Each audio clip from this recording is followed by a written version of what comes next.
Welcome to the Foul Play YouTube channel, Reading with the Crew. Thank you so much there, Jack61, and thank you so much for that introduction, and a warm welcome, everyone.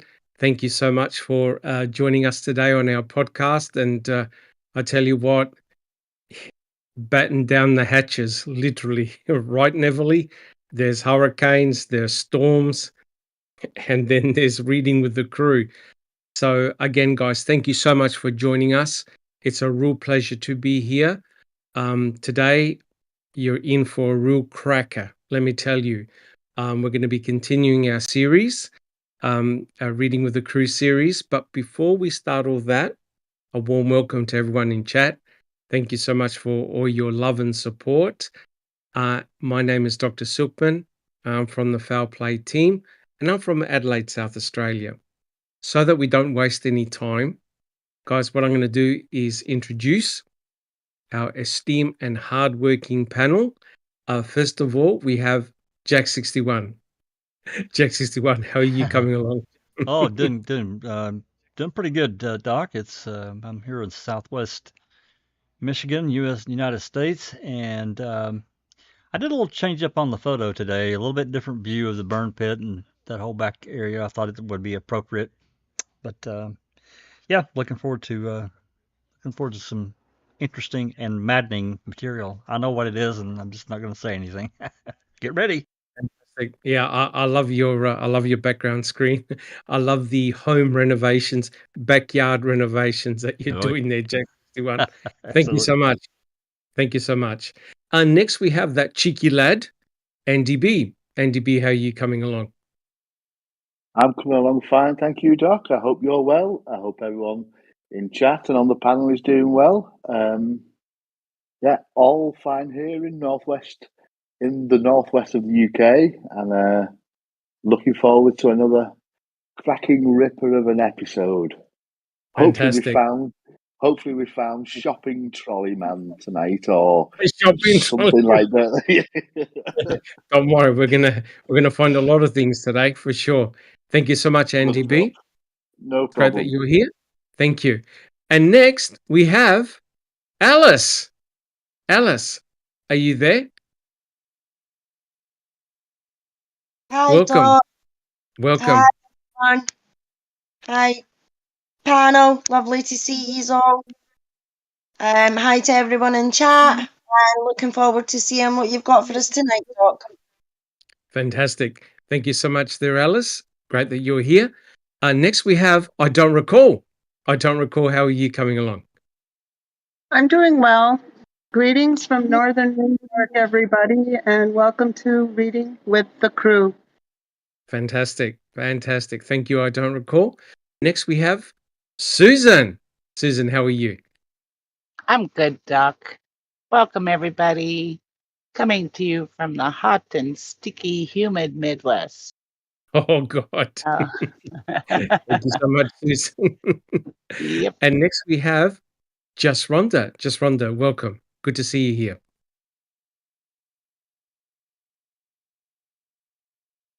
Sorry, that mute button hits me every time. It's great to see you too, Doc. Thank you very much. Hello to all of my fellow panel members and to everybody in the chat. Thank you. Looking forward to what we have to see and hear tonight. So, because I'm not angry enough as it is. So. Oh boy, get ready. Thank you so much, Just Rhonda. Fantastic. And next we have Neverly. Neverly, how are you coming along? Hello, boss, and everybody else on the panel and in the chat. Doing great over here in Neverly Hills.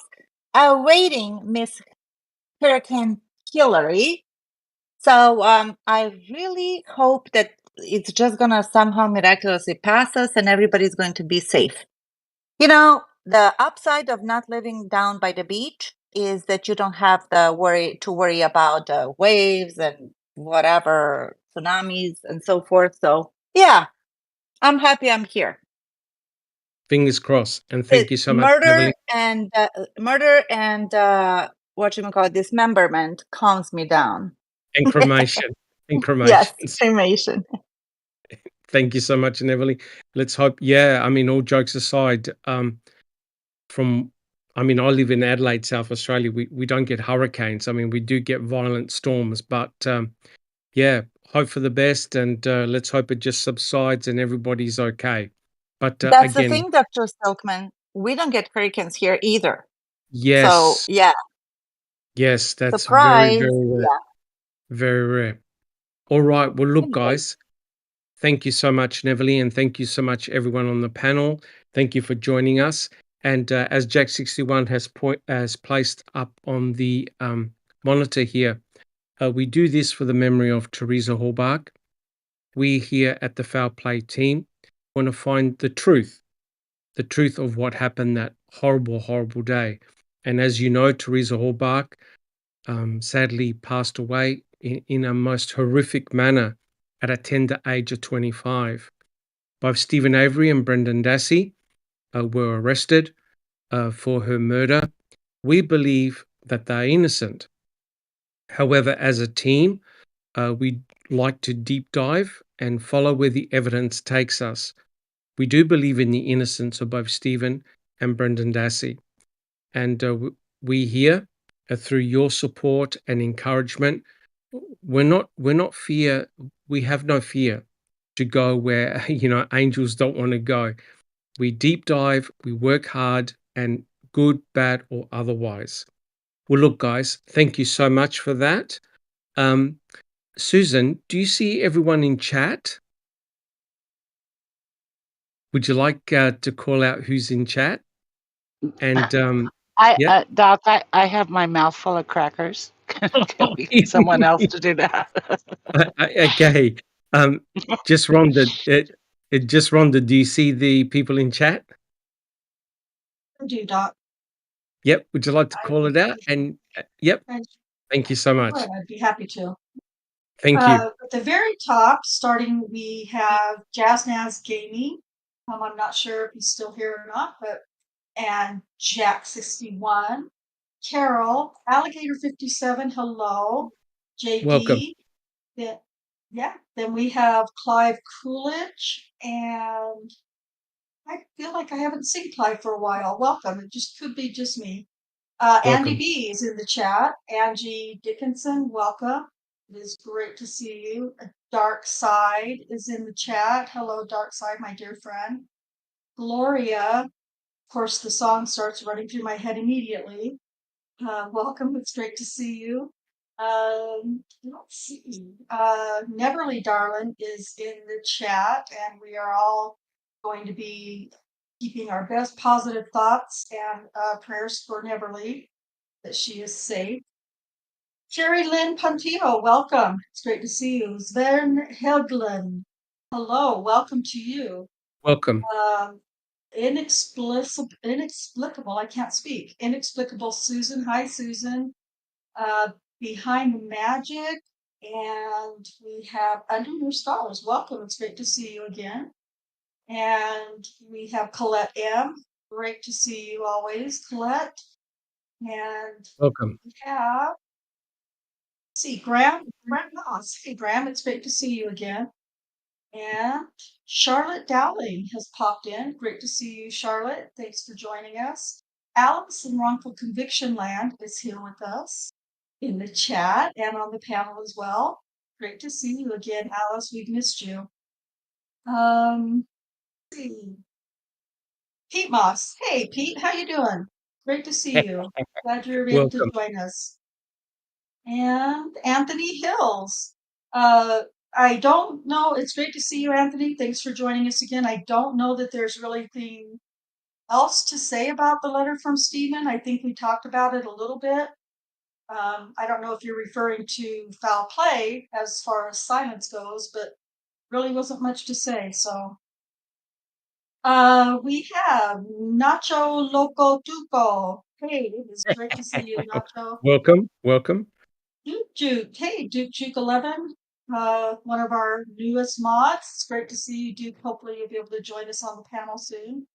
We have great info that we're all just waiting with bated breath for. Let's see, Katie did it. Okay, it's great to see you. Thanks for joining us. And what we got a big crowd already today. Ronald E. Fantastic. Cass from the Missouri Ozarks. Great to see you. Thank you for being here with us. Let's see. TTM. Great to see you, TTM fangirl. And let's see. I think I might have everyone. I think we've got everyone. If I Thank missed you so much. anyone, yeah, no problem. If I missed anyone, Yeah, we'll catch you on another break. Yep. Awesome. Oh, we got rumor has it. Thank you. And yeah, look, thank you so much, guys. Again, all of us here on the Foul Play team value your support, and thank you so much for showing up, coming to our podcast. It is fantastic. We do this for you guys. Jack61, do you have a comment? Just briefly, and this is just for me and our streaming software, which everyone knows we use Prism. And those that have been, the last few weeks, there's been a problem with a live chat on the YouTube live chat and the bot that Prism uses to follow up on the left side of the screen. There was definitely a problem, but there was a pretty major patch that got applied, and it seems to be corrected. They seem to have fixed it. But good. If anyone notices that it's getting weird, that it's getting out of sync again, please let me know so I can stop it and restart it. Because I think it's fixed, Doc. But I just wanted to get that out there. Yeah, looks good. And it generally doesn't happen until like 20, 30 minutes in for whatever reason. But it seems to be fixed now. So I just wanted to say that. Thank you very much. Awesome. And we welcome Graham Moss. We mustn't forget Graham. Well, look, guys, again, thank you so much. Like I said, I'm from Adelaide, South Australia, and our panel members are from all over the world. And I know that people in chat, just place down where you come from. It'll be great to see where you actually live. All right, guys, let's start the podcast proper. As you know, Neville and I started the Reading with the Crew series a long time ago. And so what we have been doing is we've been reading passages from John Ferak's book called The Wrecking Crew. And today we're going to continue our mega chapter 14, entitled Canine Noses. And as you know, we've greatly expanded the material that's present in John Ferak's book. We've deep dived into a lot of different aspects, and we've uncovered some incredible findings. And today we've got even more. So guys, welcome. We're on episode 45. We're on part 22 of Canine Noses. And I think everyone here on the panel and in chat will agree that the canine dogs that were utilized in the investigation were really not utilized very well. If you look through the trial transcripts, there's very little mention of the dogs, both the cadaver dogs and also the scent dogs. And as you know, in this series here, we have really deep dived, and the dogs, the canines, have really provided a very different narrative to what the state presented. So guys, if you like what we do, please subscribe, place your DNA on the thumbs up button, and please share our podcast. And don't forget to hit the notification bell so you don't miss out on any of our podcasts. Jack61, do you have a comment? I do. And this is, it's purely a big thank you to you and Neverly, and then Duke has come along and given us, his insights. Incredible. He's been looking at the case for, kind of on the sides and doing his thing. But what I've gotten from all of this, and I can't speak for everyone else, but I think personally they use the dogs, and I mean they as in law enforcement, they used them to their benefit, but they kept it quiet. They kept it under the radar, and they damn well kept it out of trial and pretrial. 100% correct, Jack61. It's very frustrating. You bring in the canines, they do a specific job, and then the investigators don't trust the canines, and the attorneys don't introduce their findings during the trials. and it's very, very frustrating. However, we're not scared to present what the dogs found. So today, guys, we're going to be continuing our series, and I want to warn everyone, it's not going to get easy today, right? So we mustn't forget one particular person, right? We've spoken a lot about Stephen Avery, but there's one person that we have almost forgotten, and that's Brendan Dassey. We must never forget what happened to Brendan. It is truly, truly shocking. And so today, I'm going to bring in relevant trial testimony, get ready for it, involving Tom Fallon and Brendan Dassey. And in specifically, what we're going to be looking at is the burn pit, right? Our main focus here, guys, has been Stephen Avery's burn pit. And the question we're going to be asking is, were rubber tires actually used to cremate Teresa Halbach in Stephen Avery's burn pit? This is a very, very important question that we're going to deep dive in. It is going to become very important. The other thing, of course, that we're going to look at is, now this is going to blow your mind. And the question is, who was the dog handler with Sergeant Jason Jost while they were feeding Bear on November the 7th? It's going to blow your mind. And again, I want to emphasize how fantastic the collaborative work has been with Duke, both Jack 61 and myself and Duke. We've been collaborating, coming up with some ideas, and he's got some fantastic work coming up in the pipeline to present. And it's very, very intricate, very, very detailed, and it takes a lot of time to present. So again, guys, it's going to blow your mind when you find out this fact that occurred on November the 7th. And if we have time, we're going to look at what spooked Metz's cows, right? Now, remember, we had Groel, who had smelt this foul odor. Well, according to the state, Metz and his cows were spooked by some type of strange odor. And we're going to go into that and see how what the state said that Metz said about this particular incident. And finally, if we have time, guys, we're going to start looking at Sturtevant and the burn pit. Again, guys, thank you so much for showing up. Jack 61, can we have a look at the very first slide? Now, again, guys, this is a bit of a trigger warning. Neverly, do you see the slide? Slide A1?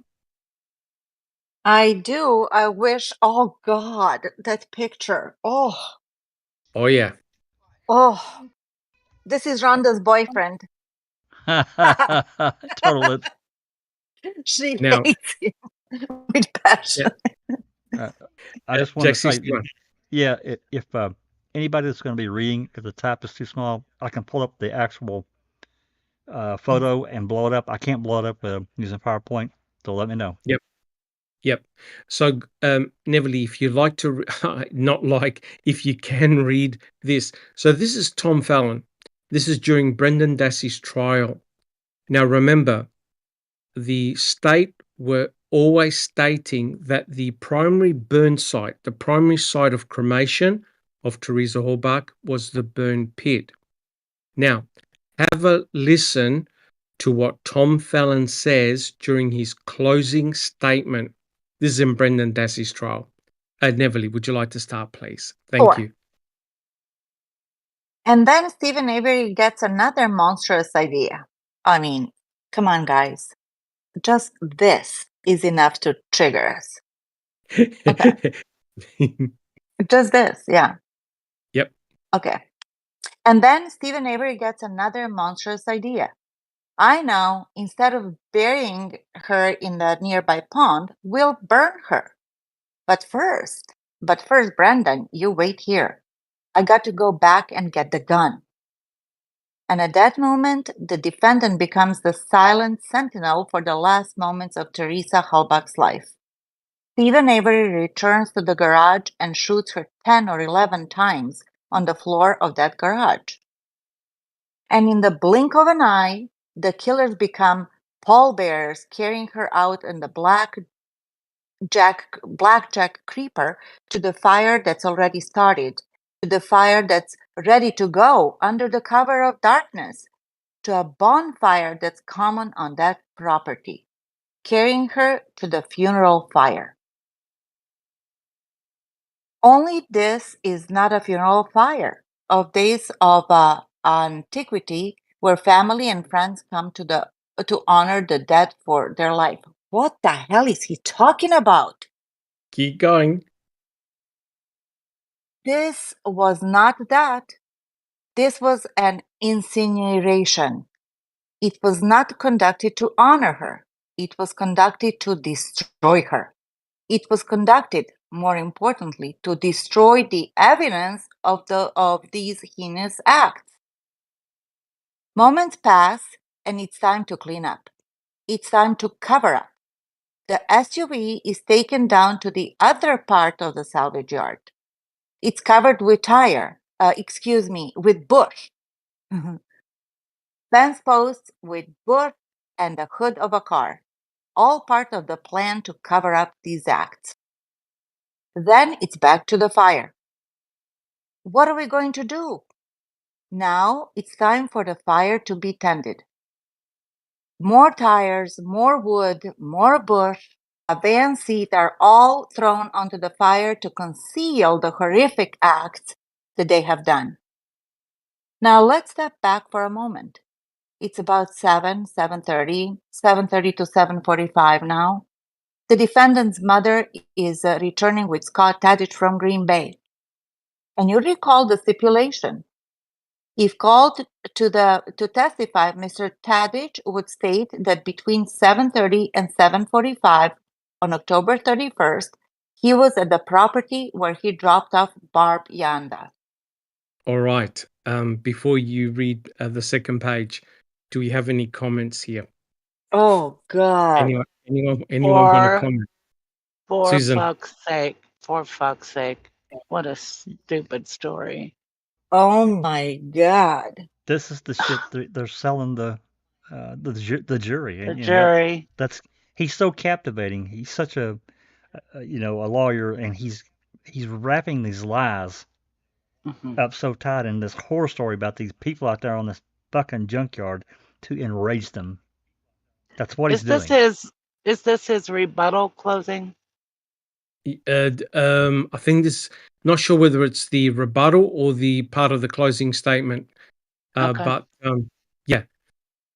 But this is the problem when you have an attorney that's got free reign and no one shuts him up, because the amount of speculation and the amount of just going off the top of his head and highlighting the sheer horror of what Stephen and Brendan allegedly did to Teresa Halbach. If you're listening to this in the jury, you must be horrified. Neverly, do you have a comment? Well, my comment is actually that he has all these fillers in there, the bush, the tire, the what, you know what I mean? What are we going to do now? What time is it? 90% of this garbage that he spewed, or as you would say, garbage, it's just bullshit. That's what it is. And then how in the world would he know that 10, 11 times? Where is the evidence of that? The confession? He's basing his narrative on Brendan Dassey's confession without actually any forensic evidence to back him up, right? Yep. Appalling. Yep. Jack, thank you, Neverly. Jack 61. Keep in mind also, we could never forget this part too, this aspect of the media and the role they played starting from March 1st, March 2nd, actually, 2006. They pummeled Brendan as well. Actually, and I'm not going to get off into it, but I had a pretty good discussion today with ODOG talking about some various aspects and specifically about this interview this unaired interview that Anjanette Levy did. We'll talk about that at another time, but it's interesting some Yes. things that I know I've heard it, but I didn't put two and two together. We'll talk about that later. But the media and the role they played, can't forget that. Correct. 100% correct.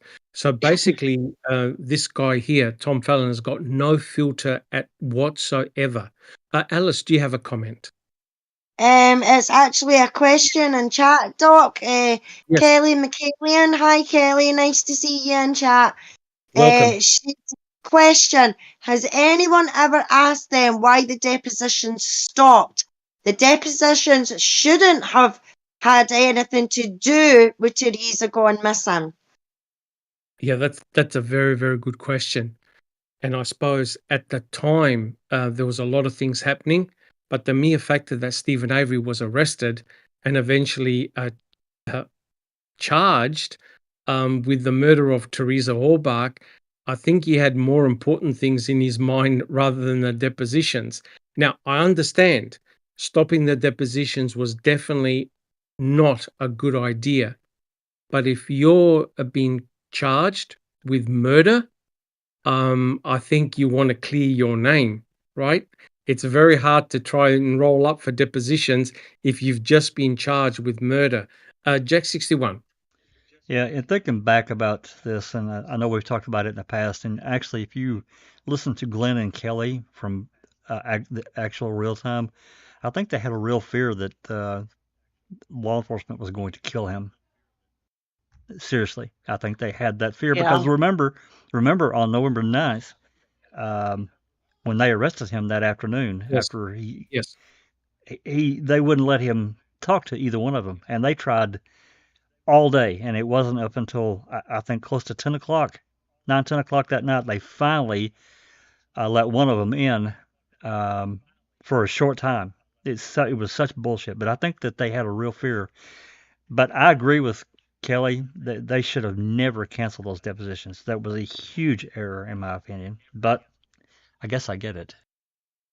I also think that that's one of the reasons they arrested Stephen for the firearm. The gun charge, correct. They couldn't arrest him for murder yet, but correct. Yeah, they used that firearm too. Correct. Everything was very, very strategic, the way the state behaved. And it was Ken Kratz that put up the arrest warrant for felon in possession of a weapon. So everything transpired in a particular sequence. But let's focus back here, what Tom Fallon was saying. So there's no question about it that the focus of Tom Fallon was talking about the burn pit, right? The burn pit. So this is where our focus and attention is, right? Because what we have to prove as a group is that Teresa Halbach was never cremated in that burn pit, right? Quite clearly, if you can prove that, if you can prove that there were shenanigans going on, that the cremains were actually brought to the burn pit, that's going to completely destroy the state's case. And I believe that slowly we are definitely doing this, right? Jack 61. Yeah, just a brief comment, I promise. So, as you guys know, I like to watch a lot of these old documentaries and about true crime and all that. Anyway, I was going through my external drive the other day, and I don't know which show this was from. Anyway, this person had been killed, this woman, and this guy, whoever the hell did it, had taken and chopped her up and burned her in his burn pit, right? And Yes. then he took his backhoe and covered it with dirt.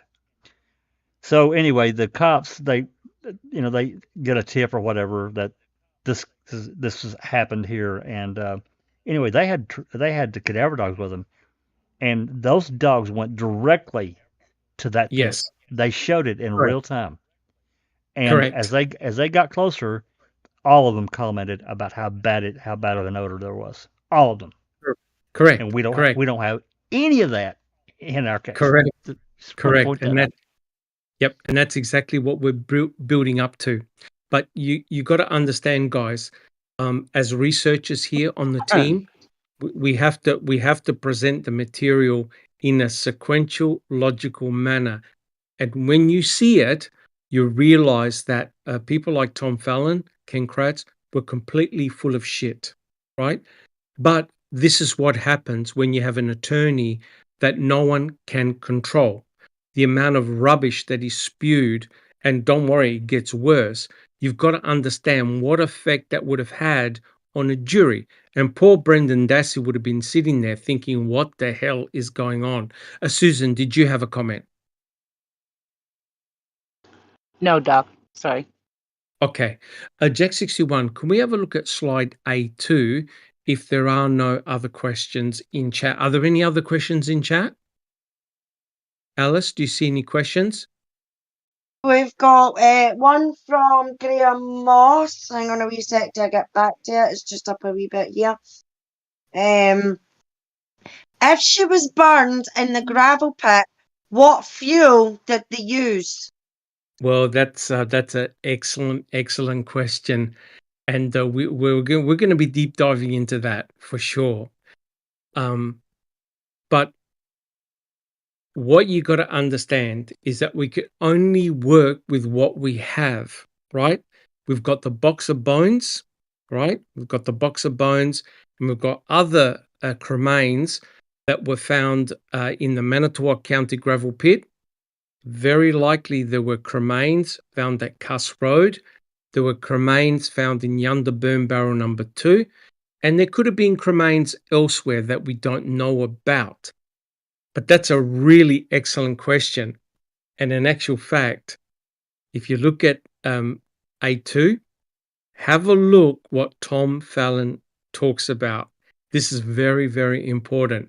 Neverly, would you like to continue reading slide A2? So this is Tom Fallon. Sure. Do you see slide A2? Yeah. Beautiful. Let's go for it, guys. Tadich would state he observed a large fire in the burn area behind the detached garage of Stephen Avery. Tadich would further indicate that at the time he observed Stephen Avery and the defendant standing by the fire. Time passes, but there's more cleaning up to be done. There's more cover-up to be done. The floor in the garage where the shooting occurred has to be cleaned with paint thinner, with gasoline, and with bleach. Bleach. Why would you use bleach to clean automotive stains off of a floor in the garage? You wouldn't. But if you're Stephen Avery, you would know to use bleach to destroy the evidence. Now, hold on right there. Guys, can anyone see the fallacy of that statement there? Of what Fallon just said, Susan? Absolutely. Yeah, he gives Stephen a lot of credit when he wants to. Yeah, that's It's just so savant. stupid. Yep. So it's the idiot and the savant, right? Yeah. So Stephen Avery is clever enough to use bleach. And the point that he's trying to make here is because that bleach, certain types of bleach can destroy and denature DNA and remove forensic evidence. So Stephen Avery is now a savant, but he's an idiot because he leaves his own blood and Teresa Horbach's blood and the RAV4 on his property. And furthermore, he leaves his own DNA on the key. So it's remarkable here, guys. On the one hand, Tom Fallon is trying to justify why they're using certain chemicals to clean the garage floor. And on the same token, Stephen provides all the clues that point to him. Do you see the irony in this, guys? It makes no sense. What Tom Fallon forgot to mention is that when the investigators went in the garage, they found droplets of blood, right? They found droplets of blood near the Suzuki, and all the blood belonged to Stephen. When they searched the entire garage and they luminol treated it, they did not find any blood belonging to Teresa Horbach. Furthermore, this is important, right, Jack 61, right, guys? They jackhammered the ground in case any blood seeped into the concrete. Did the investigators find any of Teresa Horbach's DNA from blood that went in the concrete? No, Nope. nothing. None. Absolutely zero. So can you see what Tom Fallon's doing? Tom is presenting, Susan. He's completely ignoring blood spatter as well. He's ignoring all the evidence. Actually, Yeah. he's providing this horror scenario of torture, mutilation, shooting 10 or 11 times, a horrific scene. And notice what he was saying. They carried Teresa Horbach to her funeral pyre on that blackjack creeper, and they tested were it. pallbearers. They were pallbearers, right? How distasteful and how shocking and disgusting. Extremely distasteful, the way he... oh, Jesus. And don't forget, Teresa's parents and family are listening in, right? And without any forensic evidence, with no evidence at all, he is spinning a story worse than what Brendan Dassey told Fassbender and Wiegert, and no one sanctioned him. Shocking. Guys, do we have any other questions in chat? Alice, any other questions? Oh, sorry, just Rhonda. I haven't seen any questions, lots of comments, but I wanted to make an observation. There have been more messages held for review that we've had to approve, that the mods have had to approve, than I've ever seen in this short of a time on any podcast we've done. My point is, there's so much anger and disbelief and hatred towards Fallon from those in the chat that they are expressing how they're feeling, and their messages, which we are approving, trust me, the mods are approving your messages, that are being held for review because of words that they're saying, or I don't know if I'm making sense, but that's a pretty big deal. This is how impactful fucking turtle lips statement is. It's so outrageous and egregious. He is diabolical. So, 100% you guys correct. keep your messages coming. Don't Yes, hold please. back, because we're Yes, please. approving those messages. Yes, please. Alice. Thank you, just Rhonda. Alice. Yeah, I mean, it's bloody ridiculous what they said at the trial and everything like that. But one thing we know for sure, Doc, is that Stephen is probably going to be guaranteed a job when he gets out, because he's that fantastic at being a cleaner. I guarantee you the cartel or the mafia or something like that will be hiring his services, because he can clean up all this DNA, he can burn a body, he can stab it and all the rest of it without leaving a mess. You know what I mean? We clean up every DNA and hair and everything like that. So, you never know. You could get a job with a cartel or I mean, this is how silly it's sounding. You know what I mean? That we can actually make a joke that these people think that Stephen is that much of a genius that he could get hired by the cartel as a cleaner. You know what I mean? It is just ridiculous. Correct. And guys in chat, thank you, Alice. And guys in chat, we understand your passion. And we had to bring this in because Fallon talks about the burn pit. Now remember, whatever affects Stephen affects Brendan and vice versa. Because according to the state, both of them were involved in the murder of Teresa Horbach. So both of them were at the burn pit, right? But it's very interesting what Tom Fallon focuses on. Neverly, would you like to continue reading, please? Of course. Yeah. Okay.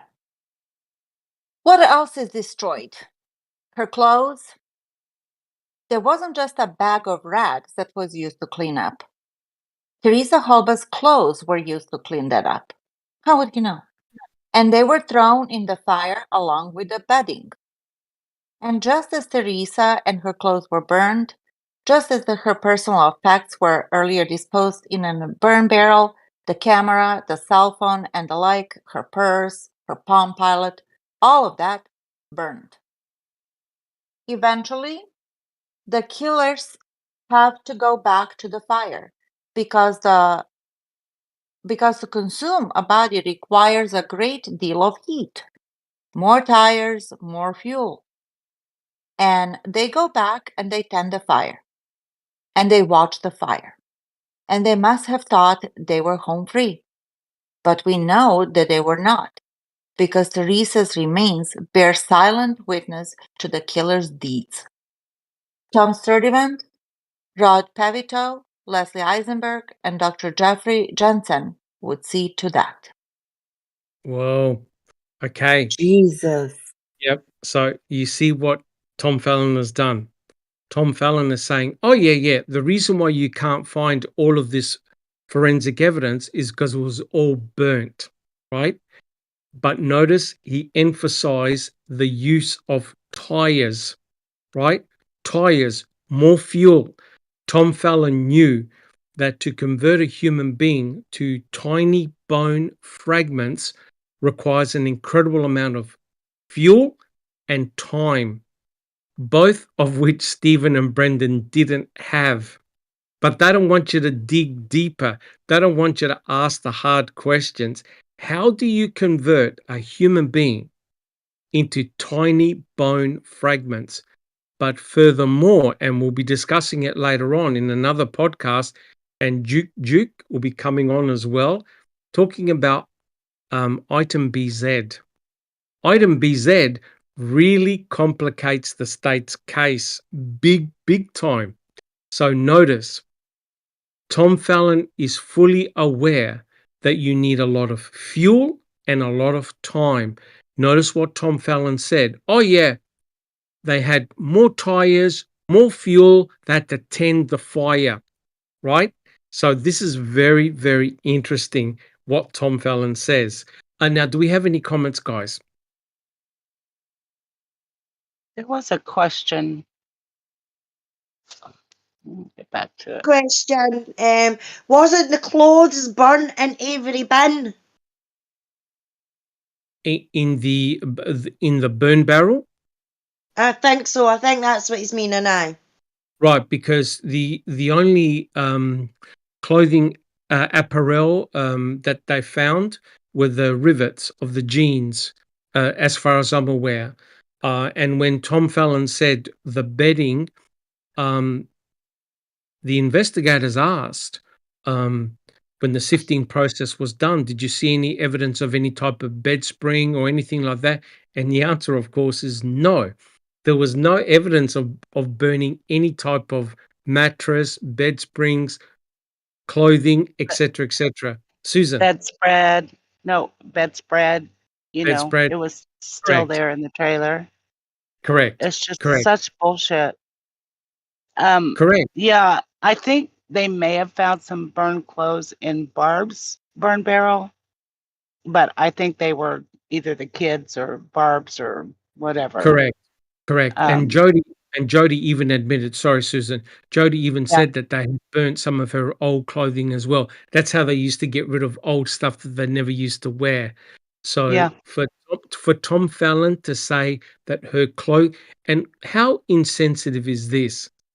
That he said that they used Teresa's own clothing to clean up her own blood in the garage floor and threw it in the fire. You can't get any worse than that. That's too much. Susan. That's just horrible. And, I'm thinking it's possible that Jody had a pair of Daisy Fuentes, Well, she said that she didn't, but who knows? Who knows? And then again, how was that piece of metal going to survive a great big whopping fire? Right? Enough to cremate a body. Yeah. Enough to cremate a body. There is a lot of inconsistencies here. Alice, do you have a comment? Yeah. fucking Daisy Fuentes jeans. Look, I'm a woman and I buy jeans. I don't go looking at what name is on the bloody studs that are on the jeans. You know what I mean? So the jeans could have belonged to anybody. Jodie could have picked them up in a charity shop if she shopped in charity shops for clays and things like that. You know what I mean? So Yes. to precisely say that these studs of these jeans belong to Teresa just because Teresa had a pair of these jeans is ridiculous. It is absolutely ridiculous. You pick up a pair of jeans, you look, you maybe have, if it's got the label on the back, on the top of the waistband, you have a look and you go, oh, all right, okay, so it's that. But you're not examining to see if there's any names or anything like that on the studs of your jeans, so that if one day somebody, a police officer or that, will ever ask you, were these studs belonging to any clays that your mate ever wore or whatever? You know what I mean? It's just, the more and more that you look into it, and the closer and closer you look into it, the more and more ridiculous it becomes. Oh, that's 100% correct. And that's the whole idea of doing these podcasts here. And also, if I could just quickly say before I put on Jack 61, that's why a deep dive into the burn pit, and we're really happy that Duke is going to come along at some stage and look at the sifting, what was sifted. Because remember, if cremains can be easily dumped, other items can be easily dumped in the burn pit as well, right? Jack 61. Along with them. Yep. Along with them, Yeah, correct. Jack yeah, 61. yeah, and so they could, kind of sew this knot up, this case. So what they did, however they did it, they got her kid sister to say, well, oh yeah, she had a pair of Daisy Fuentes jeans. So what did Uncle Tom do? Uncle Tom Bassbender. Unbelievable. Yeah, he takes the kid, the To the daughter, shop. to the shop to go shop for Daisy Fuentes jeans. Now I was going will to say that how inappropriate. Yeah, A fucking minor. I know. Correct. But so Correct. this is the reason that they did this. So they could, with this other piece of circumstantial evidence, put Teresa in that burn pit. Now I did have a question, and you've probably had told me this before, Doc, but I'll ask it again. These rivets that they use in these blue jeans, I don't remember the metallurgy, but if there was a sustained fire for that many hours at 1800 degrees, would it have melted those damn things? Those rivets? Well, Melt? put it this way. Put it this way. Now I have to work out. I went into this a while back ago about the type of metals that are used, whether it was brass or something else. Brass can withstand a lot of high temperature, but one would expect some type of damage. Those rivets look in pretty good condition, right? And that's what concerns me. But again, we mustn't forget, Teresa Horbach was dismembered. And the proof of that is that there were cut marks, hesitation cut marks, curve marks, saw cut marks in her bones, right? Brendan Dassey never, ever entertained the fact that Teresa Horbach was dismembered. And remember when Brendan was interviewed by Fassbender and Wiegert, they asked him to draw a picture of the burn pit. And you can clearly see that Brendan Dassey shows Teresa Horbach whole. And they asked Brendan, what did you do? And he said, I picked up her legs, Stephen picked up her shoulders, and we put her in the burn pit whole. That cannot be the case. Fassbender and Wiegert knew that Teresa Horbach was dismembered because when Eisenberg wrote her report, she had mentioned about the cut marks in the bones, right? Which means that there was some form of dismemberment that took place. Brendan had no idea that any form of dismemberment took place, but the investigators did. Now, this is very interesting because if you dismember a body, it's so much easier to transport, right? And if you're wondering, well, if Teresa Halbach was cremated somewhere else, if you cut up the body, it's easier to hide and transport. This is totally the opposite of what Brendan Dassey told Fassbender and Wiegert, right? Now, if you dismember a body, remember Neverly Durst, when he dismembered his next door neighbor, there was a huge amount of blood to clean up. Now, how on earth is Stephen and Brendan going to clean up every micro droplet of blood wherever they dismembered Teresa Halbach? And how are you going to prevent a cadaver dog going directly to the source of blood? Now, a cadaver dog went all around Stephen Avery's trailer with no alerts. And no cadaver dog wanted to go in the garage or make a beeline for the garage. And as we'll see in a minute, Brutus didn't make a beeline for the burn pit, right? Now, Brutus detects human cremains, right? Human decomposition. So what Tom Fallon is spewing in court is not supported by what the dogs were showing. Just wonder. Wanted to, a little while back, Anthony Hills brings up a pretty interesting point, or at least something I had never thought about, was he mentions, what time did the Avery salvage yard close? He said at 5 o'clock. About 5 or 5:30. Yeah, it's about 5 or 5:30. And so, you know, when you try to put the salvage yard closing time, you know, in connection with when, you know, Stephen was allegedly burning a body, you know, that's kind of a, I don't know, that just seems, I mean, I thought he had a valid point. He does have a very valid point. In actual fact, it's the very next slide. Oh, Jackson, there you go. Yeah, no. And that's why I love everyone in chat, because you guys are so clued in. You're always thinking ahead, which is fantastic. Jack 61, you put up the picture of the rivet. I did. And just one more thing to what Anthony Hill said. Not only did the salvage yard closes and everybody goes home, customers come and go. It was Halloween night. So the kids, and it's not like there was only one kid, Brandon. There were 4 kids that were living there. And, you know, some went trick-or-treating, you know, somebody came from work and nobody saw anything, let alone a burning freaking body in the open fire. Come on. Correct. And, you know, the most remarkable testimony came from Robert Fabian, right? Who with Earl drove up in the golf cart between Stephen Avery's trailer and the garage with the burn pit behind them. And he was asked, did you hear any screaming? No. Did you see any fire? Any fire in any other location? No. Did you hear any shots? No. And they were there on the property hunting rabbits. And remember what his brother said, Stephen's brother said, that if there were any shots that were being fired, I would have heard them.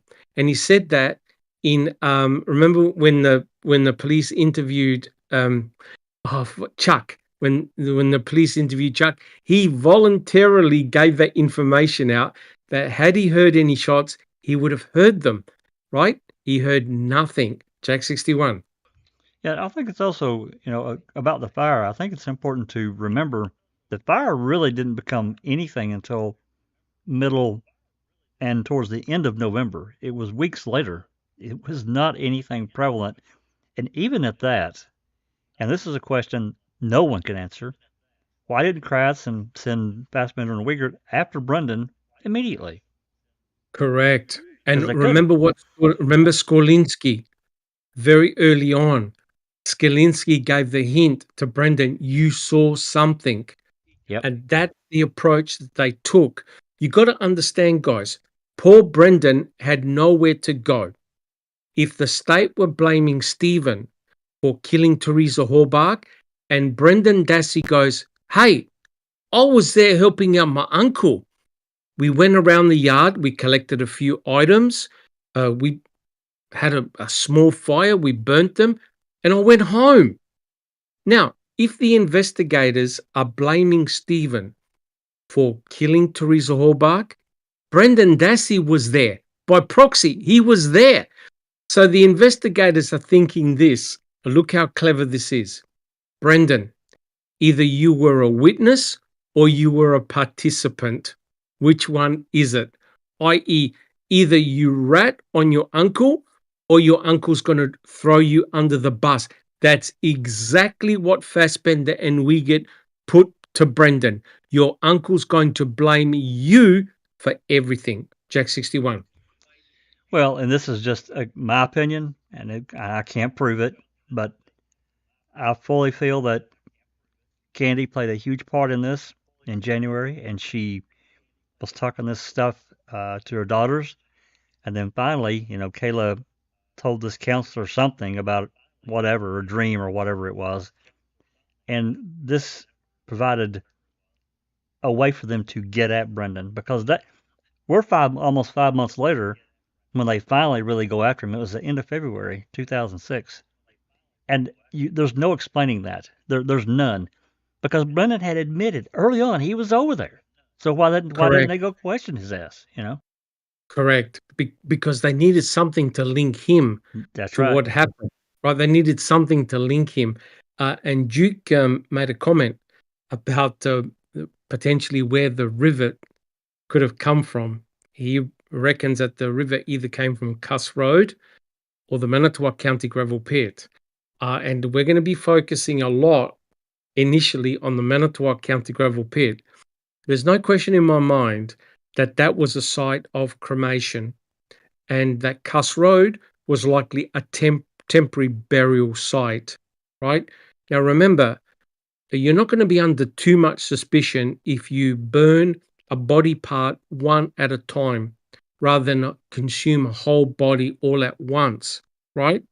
And if you co-burn an arm or a leg with some animal body parts, right, which they normally do, it's going to draw less suspicion, right? Neverly, did you have a comment? Yeah, but it's poof, gone. It's gone. Sorry about that. All right. So if we don't have any additional comments, Jack 61, are we able to look at slide A3? Right now, a lot of people alluded to this, oh, what about this? What about that? So what we're going to do is I'm going to summarize it for you, right? See if you can work this out. Okay. This is a clue right here. So if you look at this photograph here, this photograph was taken by Trooper Reese on November the 6th, 2005. This is 2 days before any cremains or bones are found, right? Now, if you look at that burn pit, you cannot see any pile of bones anywhere. And if you have a look at that material on the right-hand side, it's actually tire cords, and we'll prove it to you, right? It's tire cords. You don't see anything embedded in those tire cords either, right? So put this photograph in your memory banks, right? This is November the 6th. Trooper Reese took several photographs of the burn pit. Trooper Reese never said he saw a bone or bones, and he never smelled anything foul coming from that burn pit. If you believe that a human body was cremated right in front of Beth. So here's the issue. Now, check this out, right? So we've got the burn pit right there. On October the 31st, Josh Redon notices that there's a fire coming from the Avery salvage yard, right? And he said near Stephen Avery's trailer at about 4:30 p.m. But he said that the fire was contained to a 55-gallon drum or burn barrel, right? Now, Josh Redon, remember, we showed a picture of where Josh Redont was. He was a long way from the Avery salvage yard, and he said, "Hey, I just caught a glimpse of it." But he did report seeing a fire on the evening of October the 31st. Travis Growell, you can't, but guys, you got to understand, Travis Growell, his statement is crucial to sorting this out. Either he lied or Sturtevant changed his words, right? Because Travis Growell said that he smelt a foul odor that was coming from the Avery salvage yard. However, he didn't see a fire, he didn't see any smoke, and he said that he smelt this foul odor after about 5:30 to 6 p.m. Now, guys on the panel, I want to ask a question. Have you ever smelled hair that got burnt? And in chat, Alice, have you ever smelled hair that got burnt?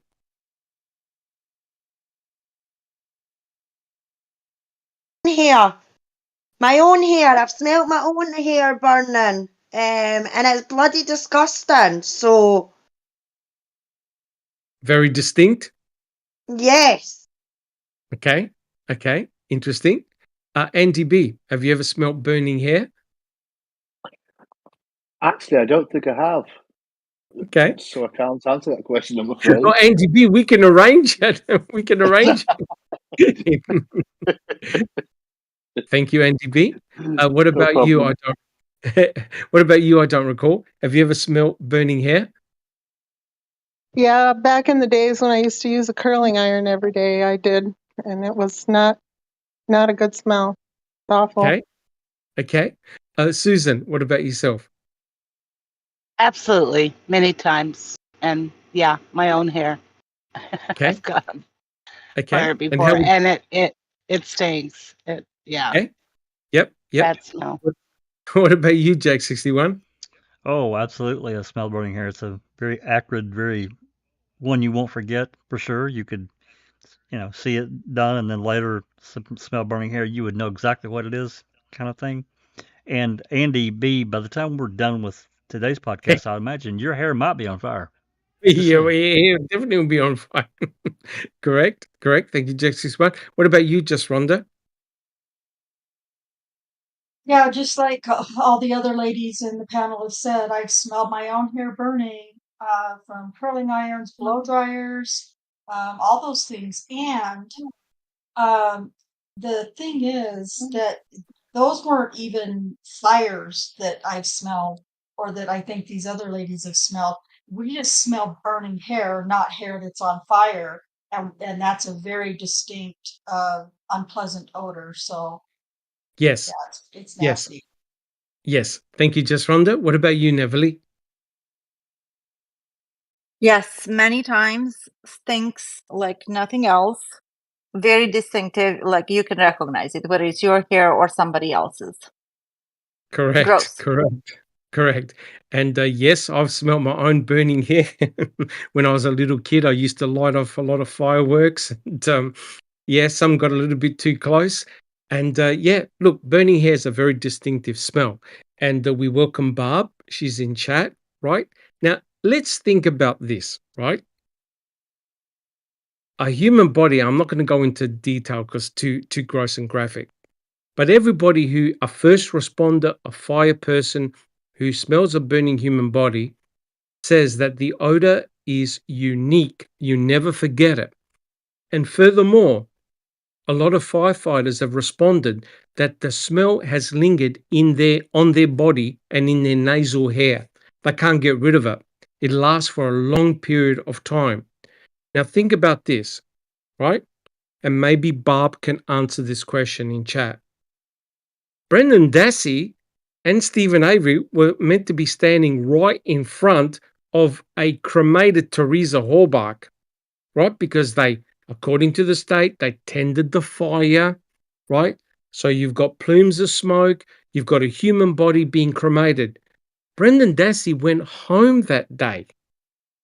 Barb, if you're in chat and you can answer the question, did you smell anything nefarious on your son? And don't forget, Fassbender and Wiegert even collected the clothing of Brendan Dassey. The shoes, the clothing. Did anybody in the household smell anything? Wait a minute, I've never smelled this before. Brendan, what's going on?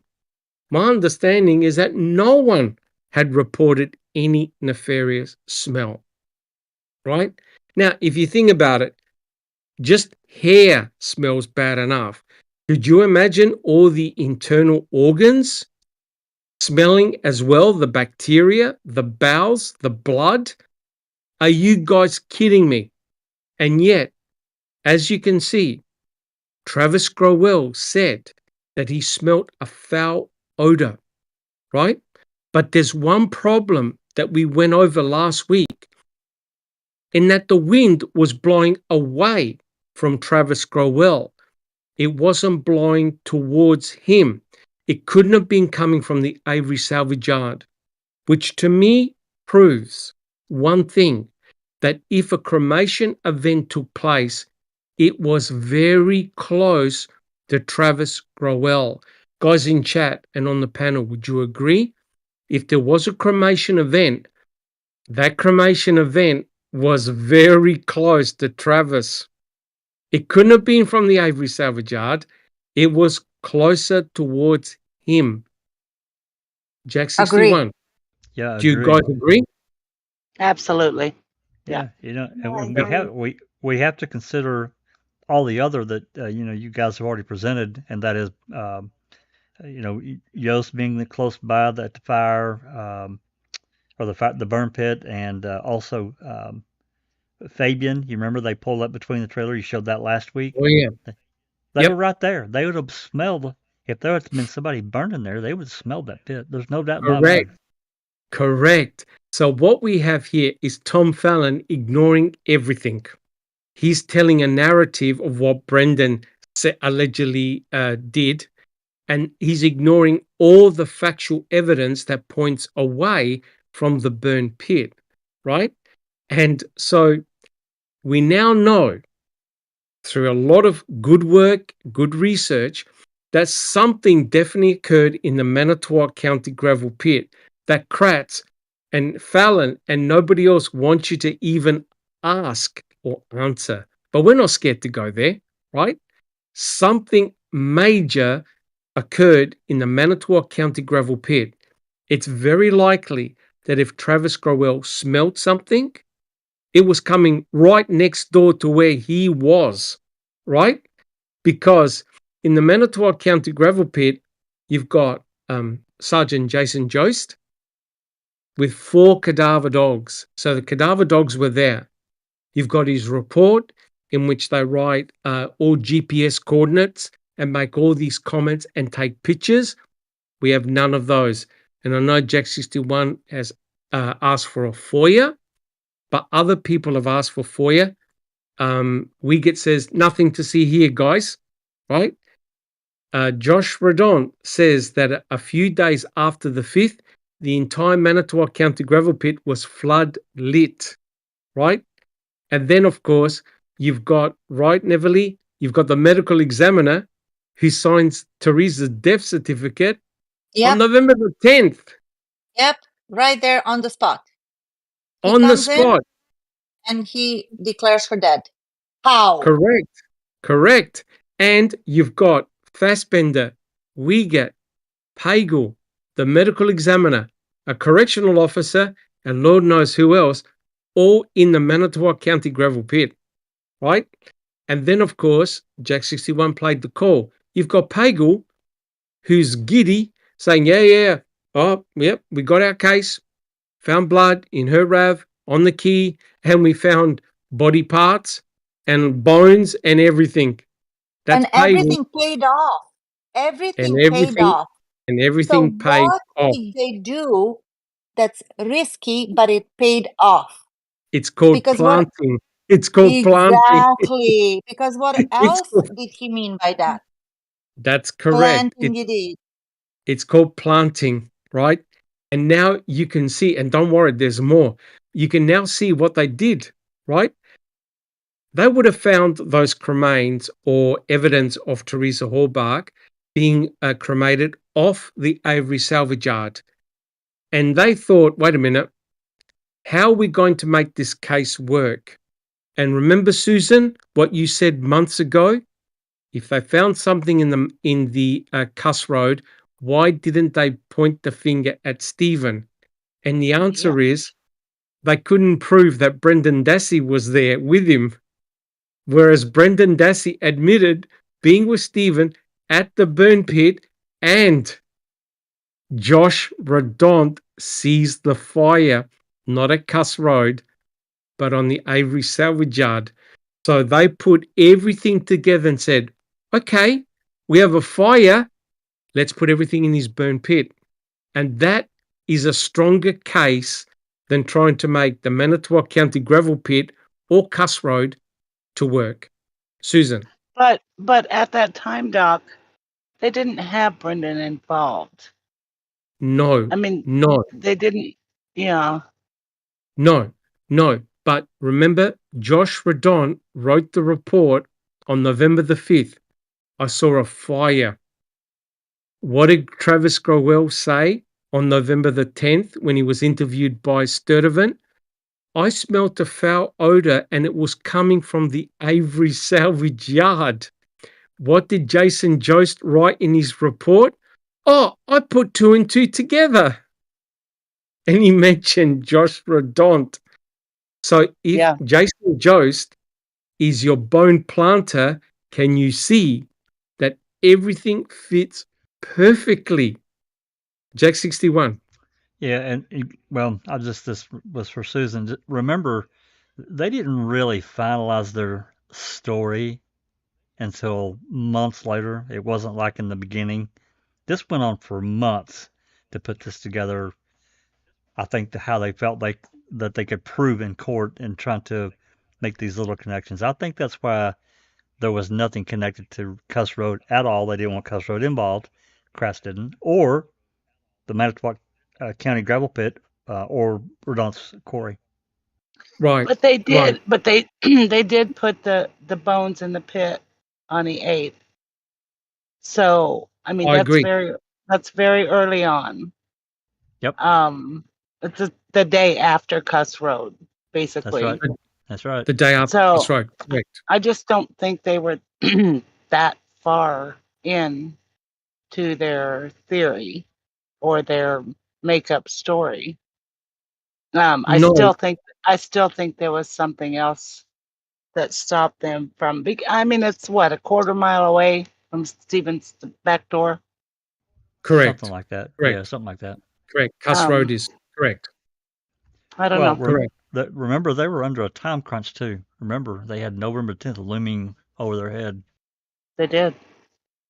That's why correct. they arrested Stephen on the 9th. That's why they arrested on the 9th. That's 100% correct. But it gets better. Susan, do you have another comment? Oh, sorry. No. Just Rhonda. No, just Rhonda. I just wanted to say Barb answered the question. Awesome. In the chat, she said nothing. There was no smell whatsoever at 5 p.m. when I got home from work, and then around 8 when Scott dropped me off from the hospital. And then Duke 11 said, Barb, was there a big fire at 8 p.m.?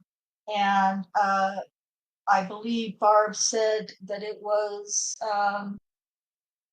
about 3 feet tall, I think she said. I lost that part. Yeah. Yeah. So that's what Barb had to say. Fantastic. Yep, fantastic. And isn't it disgusting? Think about this, that Tom Fallon even said about Scott Tadich. Oh, if we subpoena Scott Tadich, he's going to say that there's a great big whopping fire, but we stipulated we don't need him to come in, right? So it's a shocking, desperate situation by Tom Fallon. He's hoping that nobody asks any hard questions here, right? But look at this. So we got Josh Redont, we got Travis Growell, and now we got Robert Fabian. Now, Robert Fabian shows up with Earl in the golf cart. He parks between the trailer and the garage. And he says, oh, yeah. Smoke blew in my face. It was coming from Stephen Avery's burn barrel, and this was about 5:20. But Kathleen Zellner showed that the smoke couldn't have been coming in his direction. Same with Travis Growell, it was blowing in the opposite direction, completely debunking Robert Fabian and also Travis Growell. But to make matters worse, are you trying to tell me that Robert Fabian, who was within meters of the burn pit, never smelled a foul odor coming from the burn pit, right? So the question is, how many fires are going on here? Burn barrel, burn pit, it's totally out of control. But the direction of the wind proves that Growell couldn't have been smelling anything coming from the Avery salvage yard. Robert Fabian couldn't have had smoke blowing in his face from the Stephen Avery's burn barrel. The smoke was going away from them. But here's the kicker, right, guys? Jody Stokowski called Stephen, now I checked, on his cordless landline home phone between 5:36 to 5:51. The call started at 5:36 p.m. and went for 15 minutes on the cordless phone. Now, if you got a cordless phone, everyone knows you could only go a certain range before it cuts out. Jody's calling Stephen from prison, and the call was recorded. There's nothing in Stephen's voice that indicates that he was cremating Teresa Horbach. What did Kratz call Stephen? A multitasking killer and a psychopath. Guys, do we have any comments? Jack 61. Yeah, Barb made a comment because somebody had asked her a question. I can't remember the exact question, but about being pressured. Barb says they did pressure us. Wendy Baldwin tried to get me to say that Stephen had molested her. I mean, this is the desperation of these people. Correct. There are so many instances like what Barb is talking about here, and what they did to Jody. And look, Jody's got her own problems, but my God, man, Correct. she wasn't even on the property, and they tried for almost a year to get her to flip, and she wouldn't do it. Correct. She wouldn't do it. Correct. So, when you look at all of this, there's no evidence at all that Teresa Horbach was cremated in that burn pit.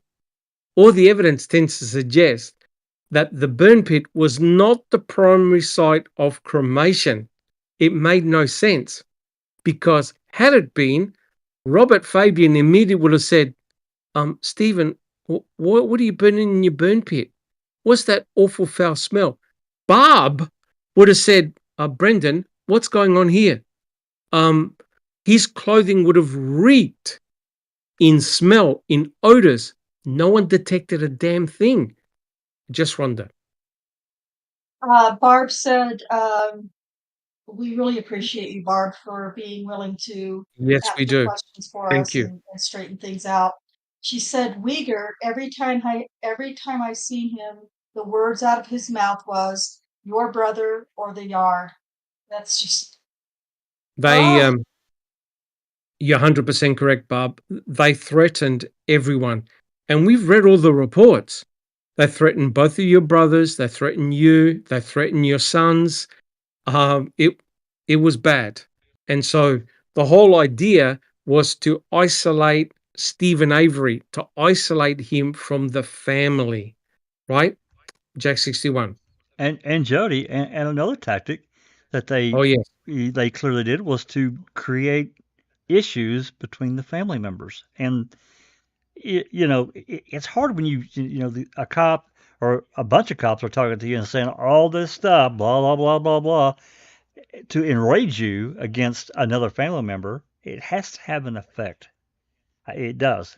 And that was another. I mean, that's clearly, we've talked about that before. So correct. That's why, guys, we've spent a lot of time looking at the burn pit and looking at the dogs, because the dogs don't lie, right? And from a logical point of view, you can see that the picture that Trooper Reese took on November the 6th is exculpatory for both Brendan and Stephen because there's no pile of bones there, right? But wait, it gets better. Jack 61, can we have a look at the next slide, please? Slide A4. Now, remember what Fallon was saying. To burn a human body, you need a lot of fuel. And what Fallon was saying, oh yeah, they use tires, lots and lots of tires. Neverly, do you see slide A4? I just see if Neverly's there. She may have just stepped away. Susan, do you see slide A4? I do, Doc.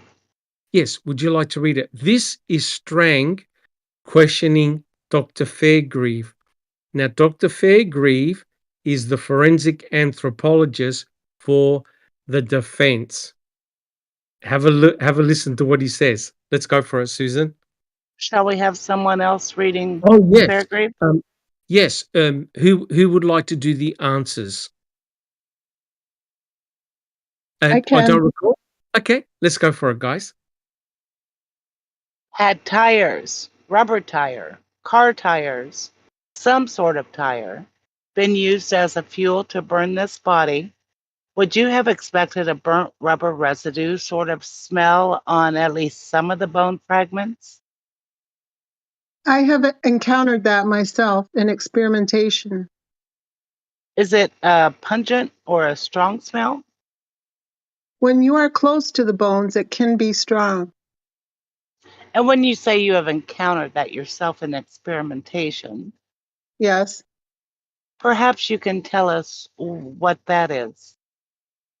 Part of the research that I undertake is to do test burns, and we utilize for these purposes pig carcasses of varying sizes to mimic human remains, and burning up tires is just one such scenario of consuming the flesh. And as a fuel? As a fuel, yes. Have you done that yourself? Yes, I have. And what did you smell with the burnt remains of the pig afterwards? Quite a pungent odor associated with the remains from the actual smell of the rubber. Guys, did everybody get that? Oh, come on. Did everybody get that? So, Dr. Fairgrieve, and this is what these guys do. They try and reproduce the burning of a human body, but obviously they can't just ask for a volunteer, right? So they use a pig carcass, and a pig, the internal organs, it's very, very close to a human being. And notice what he did. They burnt the pig carcass using tires, right? And what did he say? You get a pungent odor and the smell of rubber. So when the bones are exposed to the tires, there's obviously rubber smell and rubber residue on the bones. And this is a guy that has actually done the experiments himself. Susan. And that did not exist with Teresa's bones. 100% correct. So he's a forensic anthropologist, right? That's done the experiments, right? He's done the experiment because, yeah, you convert a pig carcass to to bone fragments, and you're using tires as a fuel source. You're going to get the pungent smell of rubber, and you're going to get rubber and rubber residue on the bones. Because remember, has anyone ever seen a tire burn?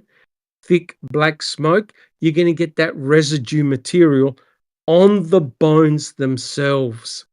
Do we have any comments, guys? Do we have any questions in chat? Alice, do we have any questions? Susan? That fire didn't happen, Doc. That's all there is to it. Yep. Alice, do you have any comments? Excuse me. Not really any questions.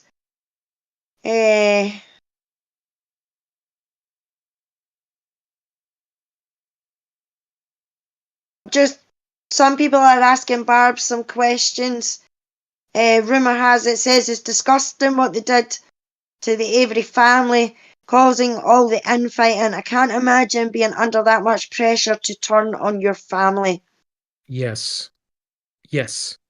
That's precisely what they did. Right now, we get a much clearer picture. The law enforcement set up infighting within the family, and it was done deliberately, right? Even to this day. Even to this Divide day. and conquer, exactly. Divide and conquer. That's exactly what occurred. So you have all this tension right at the beginning. You know, it's either you or your brother. It's as simple as that. It's either your brother or the salvage yard. So everyone got threatened. Neverly, do you have a comment? Yes, sorry, I had to step away for a second. No, not My at all. comment regarding the smell is that as they were creating this narrative of what allegedly happened to Teresa, which they cannot prove to a logical mind, you know, the fact that they won in court is one thing, but we're talking about the truth, not the legal aspect of it. So I honestly believe the more we talk about it, the more I come to the same conclusion, in my humble opinion, is that they forgot about the smell that's created when you burn a body. And they also forgot about the dogs. They also forgot about the dogs. That's what I'm saying. They forgot correct. about that fact, and nobody, hundreds of people have gone through the salvage yard, inside and out, the garage, the trailer, Barb's house, their garage, and so forth. The dog handlers, the police, the volunteers, the this and that. And nobody said anything about the putrid, horrible, horrific smell. Nobody. Yeah, I think that it was an oversight on their part and that we caught onto it. Oh, correct. 100% correct. That's a very, very good point. Just Rhonda, do you have a comment? I'm just looking at line 17, where Fairgrieve says, quite a pungent odor associated with the remains from the actual smell of the rubber. I've smelled burning tires, you know, from a place where tires are collected and burned. And I've Yes. seen the thick, dark black smoke. And have we ever heard anything about the smell of the burning rubber? Because I'm looking at these two lines, and I'm picking out where it says pungent odor associated with the remains from the actual smell of the rubber. So Correct. I'm looking at actual smell of the rubber. Have we ever discussed or heard anything or read anything where we're smelling rubber? There's not one person, there's, as far as I'm aware, that actually smell burning tires anywhere. And correct me if I'm wrong, because Barb is in chat. That's a really good point, just Rhonda. Barb used to complain when Stephen used to burn tires, they left soot on her trailer and you can smell the rubber. But what Fairgrieve is saying, Dr. Fairgrieve is saying, is that if you co-burn a body with tires, you're going to get a combination of smells of a human body being burnt, cremated, and the burning of rubber tires. And because it's a rubber compound, you expect to find traces of rubber and burnt rubber on the actual cremains, right? Because remember, you've got the tires which are used as a fuel source, helping to burn a human body. You've got soot, you've got ash. You would expect to find some of those odorants on the bones themselves. That's the clue, right? When you burn a human body in a professional crematorium, you don't get that. All the odors are removed by filter. When you look at the bones are clean because there's no fuel source, there's gas, right? So what the state are trying to say is that Teresa Halbach was cremated in the burn pit, but when we look at the bones, there's no freaking evidence of any use of tires as a fuel source. It makes no sense. Jack 61. I mean, growing up out in the kind of the country, I mean, we didn't do it like real often, but often enough, I guess I should say. I mean, I burned a lot of tires from, whatever source it came from, get piled up. This was really before recycling was a thing.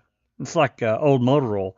I mean, that recycling eventually started, but, there was a period of time that you didn't have a way to get rid of it unless you took your car in and we didn't do that. We changed our own oil in our automobile. So, we'd have a collection of oil. So that would get burned too sometimes. But I'm telling you, burning tires, they stink like hell. There's Correct. there's no mistake in that order. Correct. So thank you, Jack 61. So the important point is people like Fallon, people like Kratz are trying to present a scenario that cannot be backed up. That cannot. Now, if you thought that was bad, let's have a look and see in the next slide what the state's forensic anthropologist says, right? Now, Neverly, do you see a slide A5?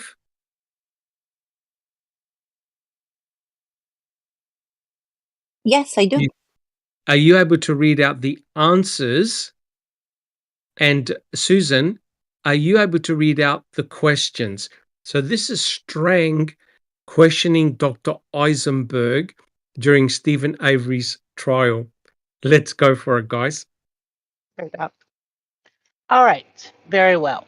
Now, you did not detect the distinctive smell of burnt rubber from any of the containers you examined here that contained human bone fragments? I did not. And by that, I mean any of the containers, all of the tag numbers from whatever source. I did not. Neither did you. Did you note any residue from, let's say, burnt rubber that was visible to you in any of the containers you examined?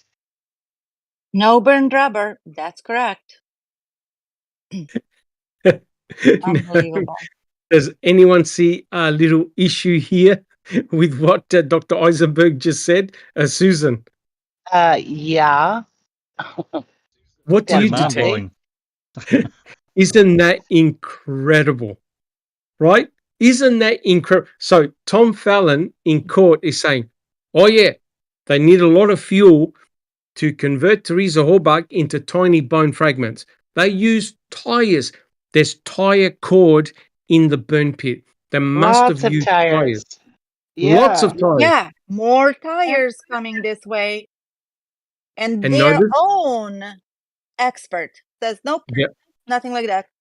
Their own expert who examined all and this is giving a big hint.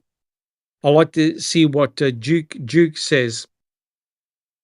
This provides a clue of what wasn't used to cremate Teresa Horbach. It wasn't tires. Whatever was used as a fuel source, it wasn't tires. And notice the state's forensic anthropologist goes, no burned rubber. That's correct. And if you have a look at that box of bones, do you notice any black rubber residue on any of those bones? Just Rhonda. And that goes, no burned rubber, that's correct, goes exactly to my point from Fairgreaves' response. There's just no way, no possible way that their scenario or their concocted story makes any sense to me whatsoever about these tires and burning cremains. It's stupid. Correct. But don't you think, guys, the most powerful evidence is to use the own words of their own experts and forensically examine what they've got. You've got the box of bones right there. Do you notice any black, any soot, any rubber, any residue, any smell? What did Dr. Eisenberg say? And notice how clever Strang was. He goes from all the tag numbers, that includes bones, not only from the burn pit, the burn barrel, and the Manitowoc County gravel and from wherever, she said no. Jack 61.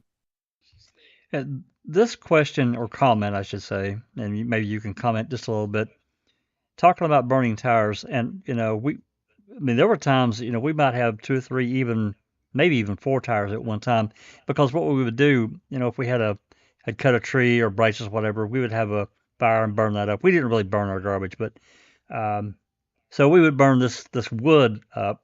Once we got Yes. a fire going, we would put, if we had tires to burn up that we couldn't get rid of it otherwise, they would get piled up on the hot coals.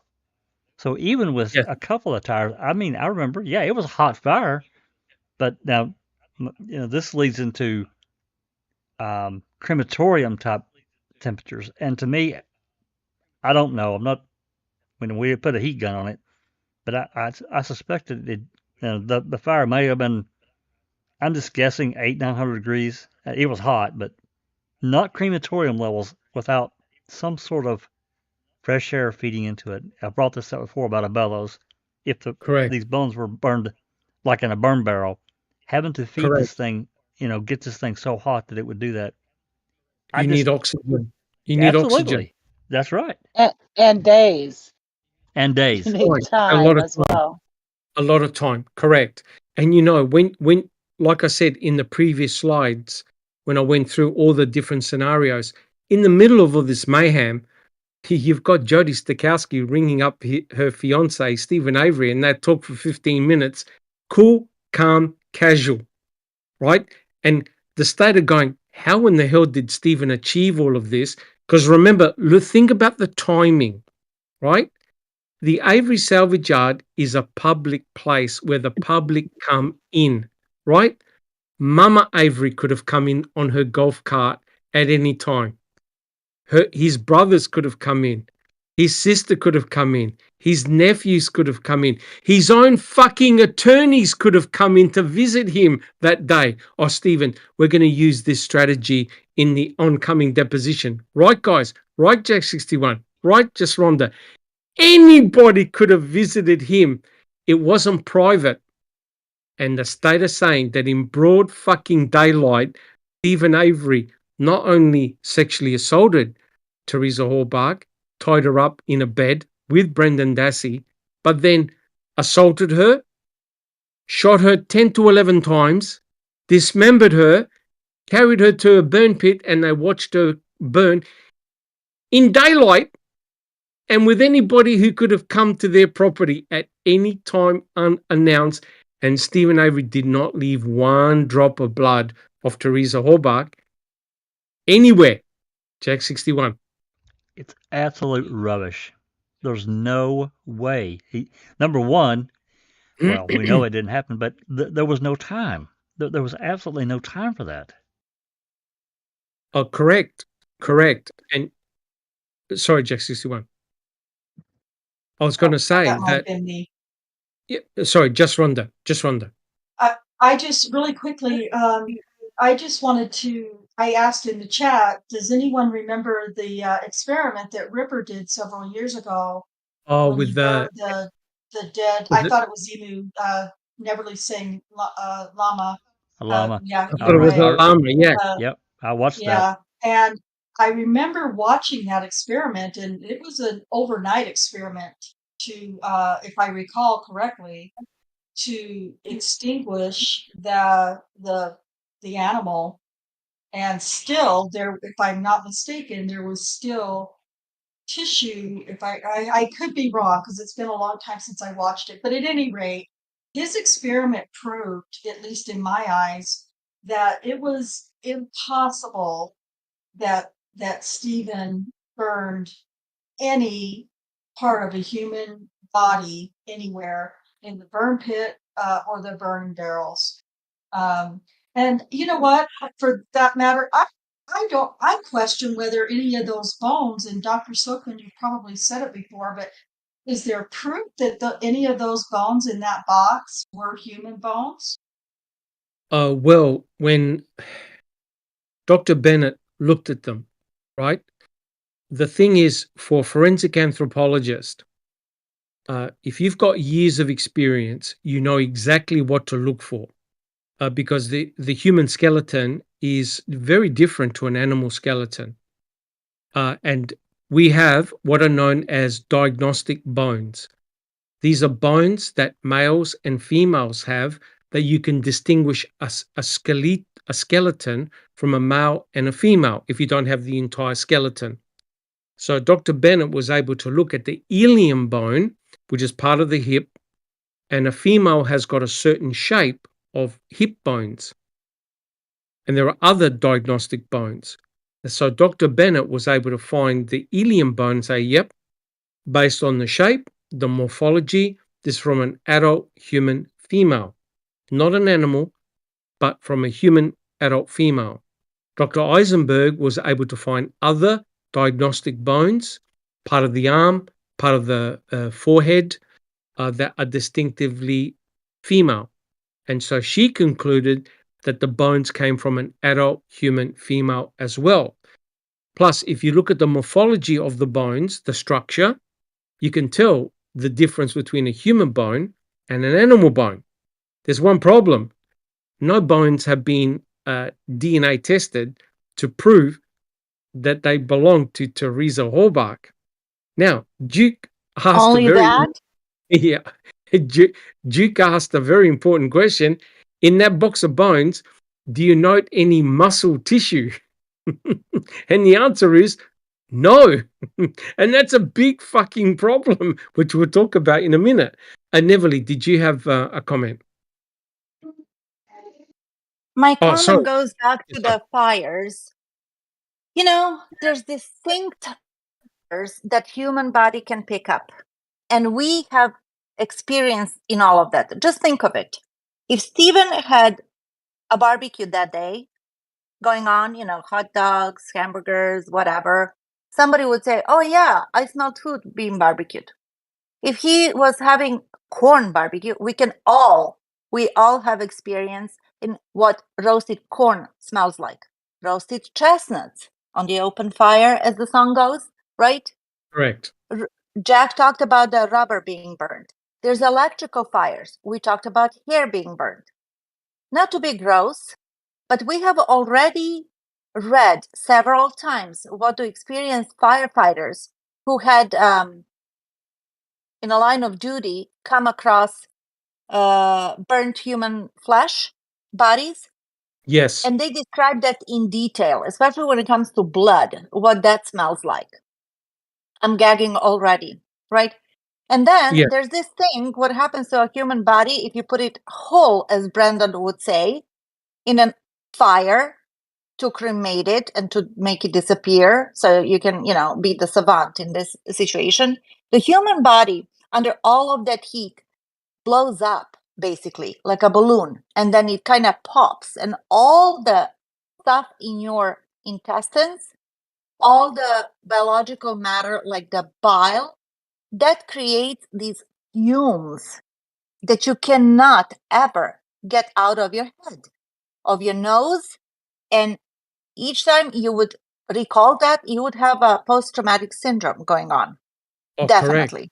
Correct. So Neverly, how was Brendan Dassey able to witness the cremation of another human being he had nothing against, and then wake up, go home, go to bed, kiss his mum, get up and go to school the next day without showing any forms of trauma?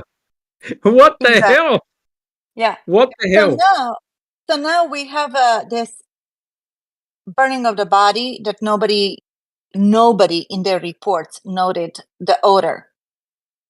The 10-11 shots, how many people have said that? And how many people did they interview to say, oh yeah, I heard some shots going on? 10 or 11, not 1 or 2, but 10 or 11. Did they use a silencer? How come nobody heard and reported those shots? Because they never occurred. Exactly. They never occurred in Stephen Avery's garage. Exactly. Just like the burning of a human body of this poor girl in an open fire in Stephen Avery's burn pit. Just did not happen. No, it did not. There's another giant flaw in Fallon's storyline, and Kratz's for that matter. at Stephen's trial. When did the mutilation occur? When did they cut her body up? Where did they cut her body up? We know there were cut marks on the bones. Correct. According They to wheeled her Brendan, out at Brendan's trial. They wheeled her out on the blackjack and put her in the fire. In pieces. I know Kratz tried to say Stephen broke him up with a shovel. I mean, those were not shovel marks. No, they were And saw did they marks. test the shovel? No, they didn't even test the hacksaw blade. Exactly. It's just a huge gap in their story. Well, and yet Brendan is convicted of that. Oh, he's convicted of mutilating a corpse, but Stephen wasn't found not guilty of mutilation of a corpse. Correct. Crazy. Correct. Jack 61. Yeah, the box of bones. Later on, we're going to be discussing, and Duke will be discussing a very, very big problem, and that's item BZ. Now, item BZ, I'll talk about it just a little bit now. Item BZ contains bone fragments, but muscle tissue. So here's the problem. In the box of bones that you see, not even Bennett describes muscle tissue, desiccated muscle tissue. And yes, it was squishy. So even though it was desiccated, you could still determine that it was muscle. Now, the question is, and here's the question for the panel and people in chat, how on earth do you cremate a body, a human body, to tiny bone fragments using tires and yet leave no burnt rubber residue or smell? How do you do it, guys? How do you do it? It's impossible. Susan. And no smell from the pit. Impossible. Yeah, that's why I'm struggling, man. I don't usually say too much about some of this evidence or anything, but this one's really hard for me. It is, but you got to remember, two guys are in prison for life for something that they could not have done. They could not have done, right? And the other big issue, just Rhonda, is that 60% of the skeletal remains are Gonski, Neverly. Yes, exactly. Where are they? Where are the freaking ribs? Where is the rest of the spinal column? And where are her teeth? Anthony Fields has a great question. Yes. If I may. He says, BZ must still be available then because the state only returned non-human bones? They never mentioned muscle tissue.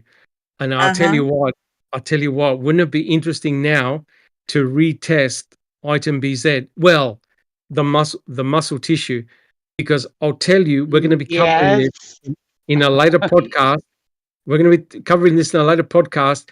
The bullshit that Kratz and also Colhane did talking about item BZ, it was a deliberate misrepresentation. And I'll tell you why after. Jack 61. Yeah, they need to retest item CX as well. 100% correct. And A23, right? So here's the issue. No bones have been tested, yet the bones have been all given back to the Horbach family, which means that the bones must be human. Here's the big problem.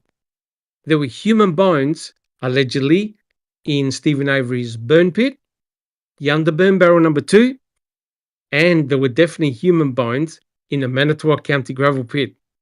Now, before you all start laughing, imagine if you came up to the murder scene of Christine Rudy, right?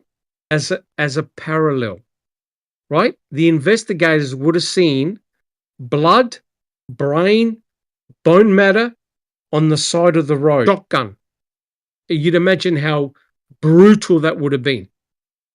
Then to your horror, you discover that in a burn pit, his mother-in-law's burn pit, there are bone fragments that he burnt. So what Sean Rudy did was he shot his own wife in the head, took her body wrapped it up, took the body home, dismembered it, cut part of her body and burnt it in a burn pit, and the other part of the body, the torso, he threw it in the Chippewa River.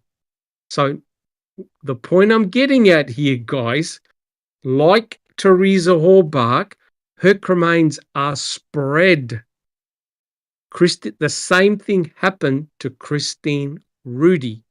Her body parts were all over the place, not in one location. Has anyone got any comments? And it was Dr. Eisenberg who thought that there were fetal bones in the burn pit, and they turned out to be, I think, an animal. Possum or raccoon. Possum or a raccoon, right? Dr. Eisenberg was the person on the case. All right. Jack 61. Yeah, just one comment, and I take this from my law partner, Big Jeff. If you look at this from 50,000 feet, let's just zoom out, and you look at all the places, as Doc has just talked about, that bones and so forth were found in and around that area. Mitchell's Quarry, Redon's Pit or Quarry, the Manitowoc County Gravel Pit. We're not sure exactly what was at Cuss Road, but I fully believe that there was something there. There's most definitely, and it could well have been the burnt electronics. Yep. Something that, now, sorry, Jack 61, what is crazy here is how on earth, now this is very interesting. If Fabian was saying that he saw black smoke coming from Stephen Avery's burn barrel, Siders on November the 7th took out a tire. Remember, he took the tire out, the rim? That's right. Out of the burn barrel. How on earth is plastic going to survive a fire from a tire? How on earth is the plastic going to survive that, right? It doesn't make, Jack 61, it doesn't make any sense. None whatsoever. But again, talking about Christine Rudy and the scattering of bones, I mean, we can't prove it because of, well, whatever. But this is what it appears to me, that her bones were scattered intentionally. Correct. So it makes sense, right? If you murder Teresa Halbach and dismember her, you have like a temporary burying site where you have to think, how am I going to get rid of these body parts? I want to get rid of all forensic evidence. What you do with the body parts, piece by piece, you burn them and you use a burn barrel. Why is a burn barrel good? No one's going to see what's in the burn barrel. Plus, if you supply oxygen to the burn barrel, like a turbo burn barrel, it burns clean, no smoke. Now, did Travis Crowell say he saw any smoke? He didn't see any smoke at all, right? But he smelled a foul odor, which means that if a cremation event took place in the Manitowoc County gravel pit, it was close to where he was. That's scary. So Jack 61, can we have a look at the next slide, please? So keep your questions coming, guys, from in chat. They're excellent. So if we have a look at this, there's a common theme. This is slide A6. There's a common theme and a common problem, right? Think about this. What do all these people have in common? Let's go around the panel and in chat. What do all these people and dogs have in common?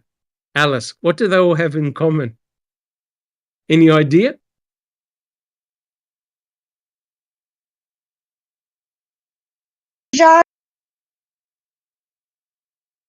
What do they have in common?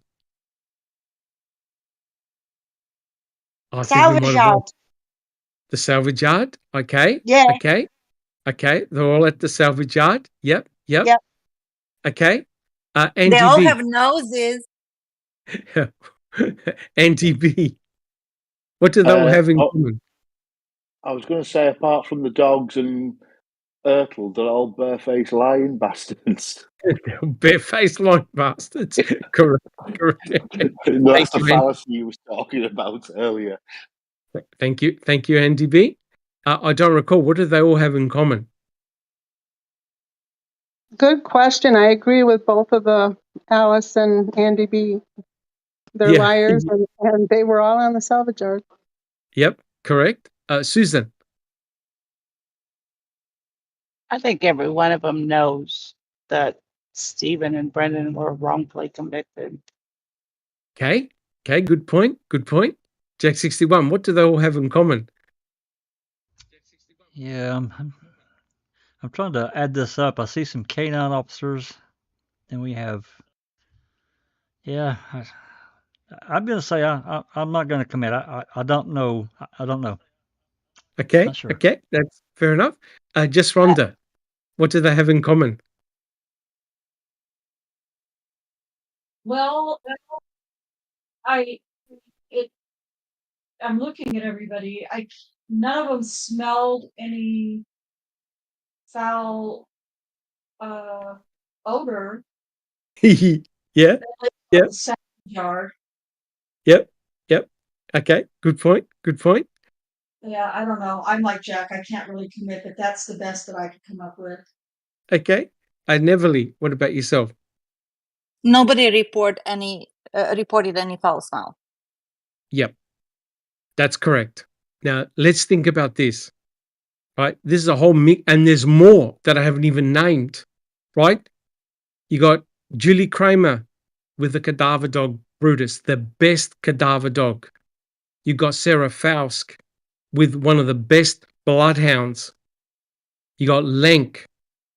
You got Colburn. You've got Remica. You got Kacharsky. Now let's look at these first three. They went into Stephen Avery's trailer, right? And Remica and I think Lenk went in there, and Colburn went there before November the 5th, correct? They all went in there. They were all on the Avery salvage yard. That's right. They were there on the 5th, the 6th, the 7th, the 8th, you name it. They were there. You got Kacharsky. What's interesting is that on November the 6th, Kacharsky and Remica wanted to search the burn pit. Kacharsky pulls out a gun, according to him, on Bear because he's so vicious. They're at the burn pit. You got Diedering, right? He went with the investigators in Stephen Avery's trailer, right? You got Sturdivant. He was there.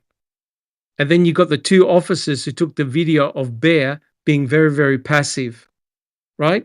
And then you got Erdl, Cates, and Zhang. They were there. Every one of them was in the vicinity of the burn pit. Not one of them reported any smell. Not one of them, prior to November the 8th, noted any bone fragments. Now, guys, have a look at how many people are on that list. They were all at the Avery salvage yard. They were all near Stephen Avery's trailer or in Stephen Avery's trailer, near Stephen Avery's garage, near and on the burn pit. Not one of them saw any bone fragments until November the 8th. Not one of them reported any smell. Guys, have I convinced you that there's nothing that was in that burn pit prior to November the 8th? There couldn't have been. Jack 61. Yeah, and I don't not under remembering all the photos, but is Erdl on here in this list? Yep, right down the bottom. That's him. Is that the bald-headed guy? He's the bald dog with the two hands Bottom on the right hand side. That's Erdl. So if we talk about Erdl for just a moment and think about his statement on November 8th, or what he told Fassbender, the scene had been altered as the reason he didn't take any photos. So Correct. to me that means he had looked at that area. He saw it. He saw it. You're right. You're right, Jack 61. Right? You're right. I mean, well, I'm not going to put words in his mouth. I'm not going to say something that I don't really know. But my suspicion is, I mean, he had been back there. So I'm talking about prior to the 8th. And he didn't say anything about any odor or seeing any kind of bone fragments there. So correct. Just and And Alligator 57 made a very, very good point. There was Carla Avery. There was Barb, who fed Bear at the burn pit, right? They never reported any foul smell, right? And you got the boys living next door. No one reported a foul smell. So what you've got here, this is why it's important, guys. You've got law enforcement. They can't stand Stephen Avery. You've got two different type of dogs who don't even know who Stephen Avery is or Teresa Horbach. Not one of them reported any type of smell. Not one of them found any bone fragment prior to Sergeant Jason Jost on November the 8th. Right? Any other comments, guys? Right? That's just truly remarkable. Plus, there were more. I'm sure there were many more. Remember the guy that came and emptied the septic tanks? The driver, he never reported or noted any smell. Yeah, and he was right there. He was right there. Plus, he went to Stevens as well. Right, he emptied both of the septic tanks. He never reported any foul smell. Right. And most damning are the two officers who took the video of Bear on November the 6th. Remember, Bear being real passive? They were right next to the burn pit. This is truly remarkable. Their own evidence tells them that there was nothing there until November the 8th. The pictures by Trooper Reese prove that there was no polar bones in the burn pit. There were no obvious bones intertwined with the tire cords, none whatsoever. Jack 61. Yeah, but they couldn't transport the smell. That was their favorite. No, but here's the interesting thing, right? That's a good one, Jack. Yes. Here's the interesting thing, and this is the thing that fucks up the state completely. I don't know if Duke agrees with me, and the answer is the desiccated muscle tissue from item BZ. There's something really weird that's going on, because the question you must ask is, now wait a minute, you're trying to tell me that Stephen used all these tires, a car seat, cabinets to cremate Teresa Horbach and convert it to bone fragments. How on earth does muscle tissue survive a cremation event? Jack 61. And where did it come from? That's another. Where did it come from? That's 100% correct. And plus, we'll talk about it. If you got muscle tissue there, muscle tissue is an example of human decomposition. You got a cadaver dog. You got a scent dog. You got lots of dogs around the Avery salvage yard. And remember what Anne Mignon said. We had to stop the pumping of the septic tanks to allow the dogs to come through. Not one of them did a beeline towards the burn pit. So that is really damning. So the question is, where was item BZ? Where was it found? And who found it? Right? Okay, guys, let's do a couple of more slides. This is going to blow your mind. So Jack 61, can we have a look at slide A7? Yeah, I get that. If one of the mods will read Behind the Magic's question. Yeah, let's go for it.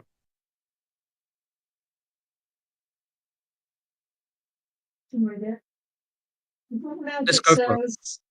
When were human remains discovered in the burn barrel? I find it interesting. It was never mentioned in the arrest warrant signed November 15th. Or maybe I'm confused. Now, I know there's a lot of controversy, but does Duke know the actual answer? Because remember, the burn barrels were sifted several times. The exact, I think, does anyone here on the panel remember the exact date those bone fragments were? The 11th? Yeah, I thought it was either the 10th or the 11th. I was going to say, Duke has his hand raised in the chat. Yeah, he said the 11th. Now, what is interesting here, guys, is this. Brutus hit on the 2 Yonder burn barrels on November the 5th. Keep that in mind. On November the 5th, it wasn't until many days later that they found those human bone fragments allegedly in Yonder burn barrel number 2. Now remember, Brutus hit on 2 burn barrels, not 1, but 2. So I think Duke, at some stage, will do a presentation of sifting of the burn barrels. And remember, don't forget, there was a burn barrel at the deer camp that got hit upon by, I think it was a scent dog. So this is very interesting. All right. Now, we have a huge problem. And the question is this: how does Jost, Koenig, and Wilterdink fail to note any cremains in and around the burn pit, nor detect any foul odor while feeding bear on November the 7th? This is a very interesting question. Neverly, do you see the slide? A7, do you see it? I do. Can you read out what Sergeant Jason Jost wrote in his MTSO report? This is Sure.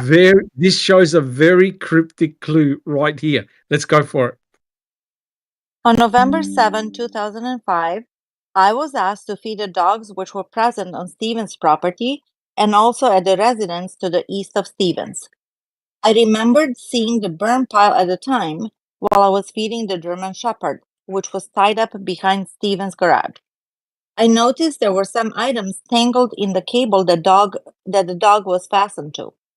While feeding the dogs, MTPD Officer Jason Koenig and MTPD Officer Wilderdink assisted me.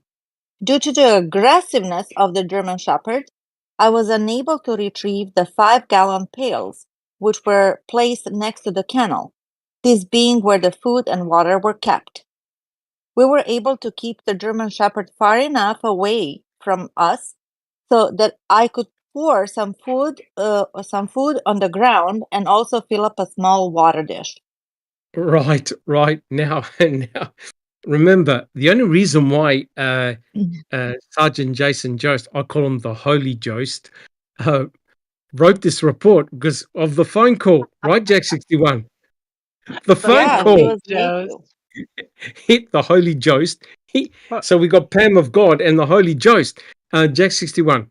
Oh yeah, Sybil browbeat him into it, and then they talked on the phone, and it was decided, hey, I'll just drop by up there so we can get our story straight. That's what I think, anyway. But right, so Sergeant Jason Jost wasn't going to write any of this, right? But his superior or the gentleman he spoke with said, no, you need to document this. The boss wants the documentation. So notice what we have here. This was actually picked up by Duke. On the ground, you have the dog biscuits that were poured just on the ground. That means that these 3 officers were on the freaking burn pit. You guys agree? Have a look at where those dog biscuits are. They're on the burn pit's further down, but they're on the area of where the burn pit is. That means you've got 3 officers near the site of cremation.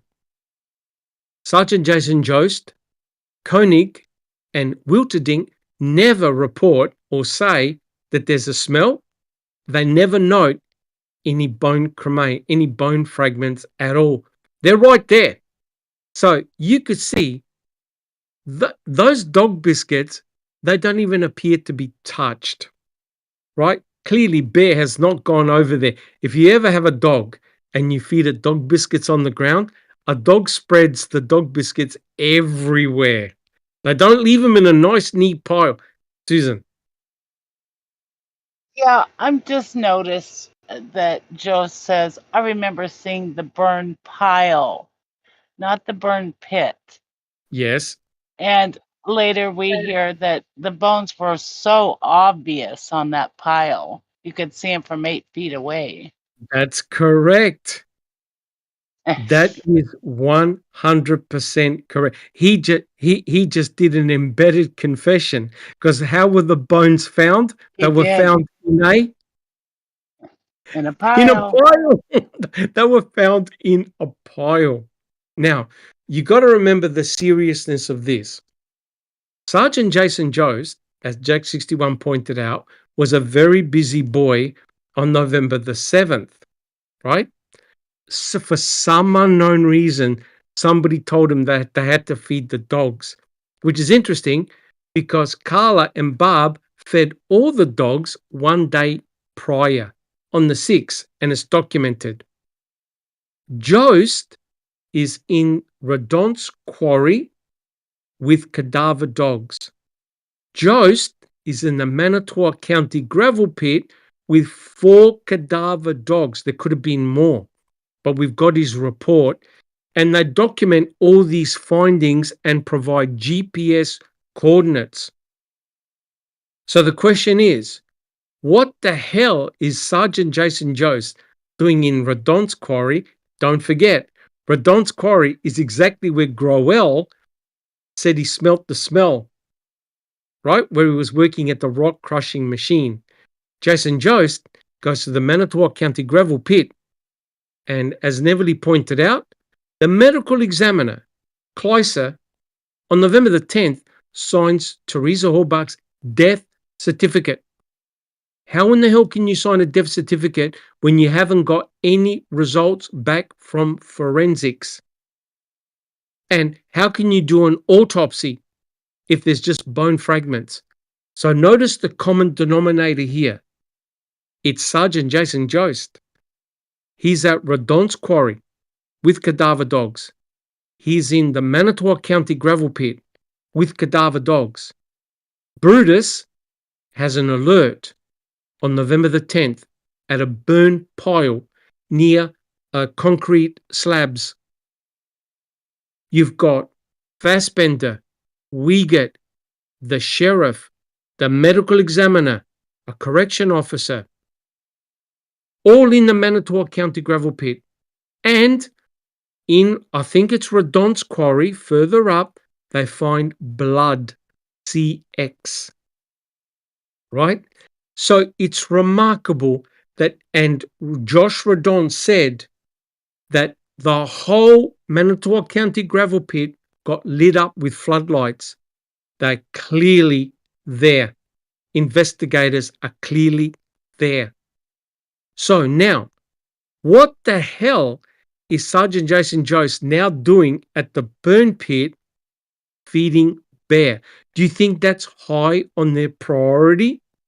And if bear was a problem, why didn't they ask Carla and Barb to move bear? Susan.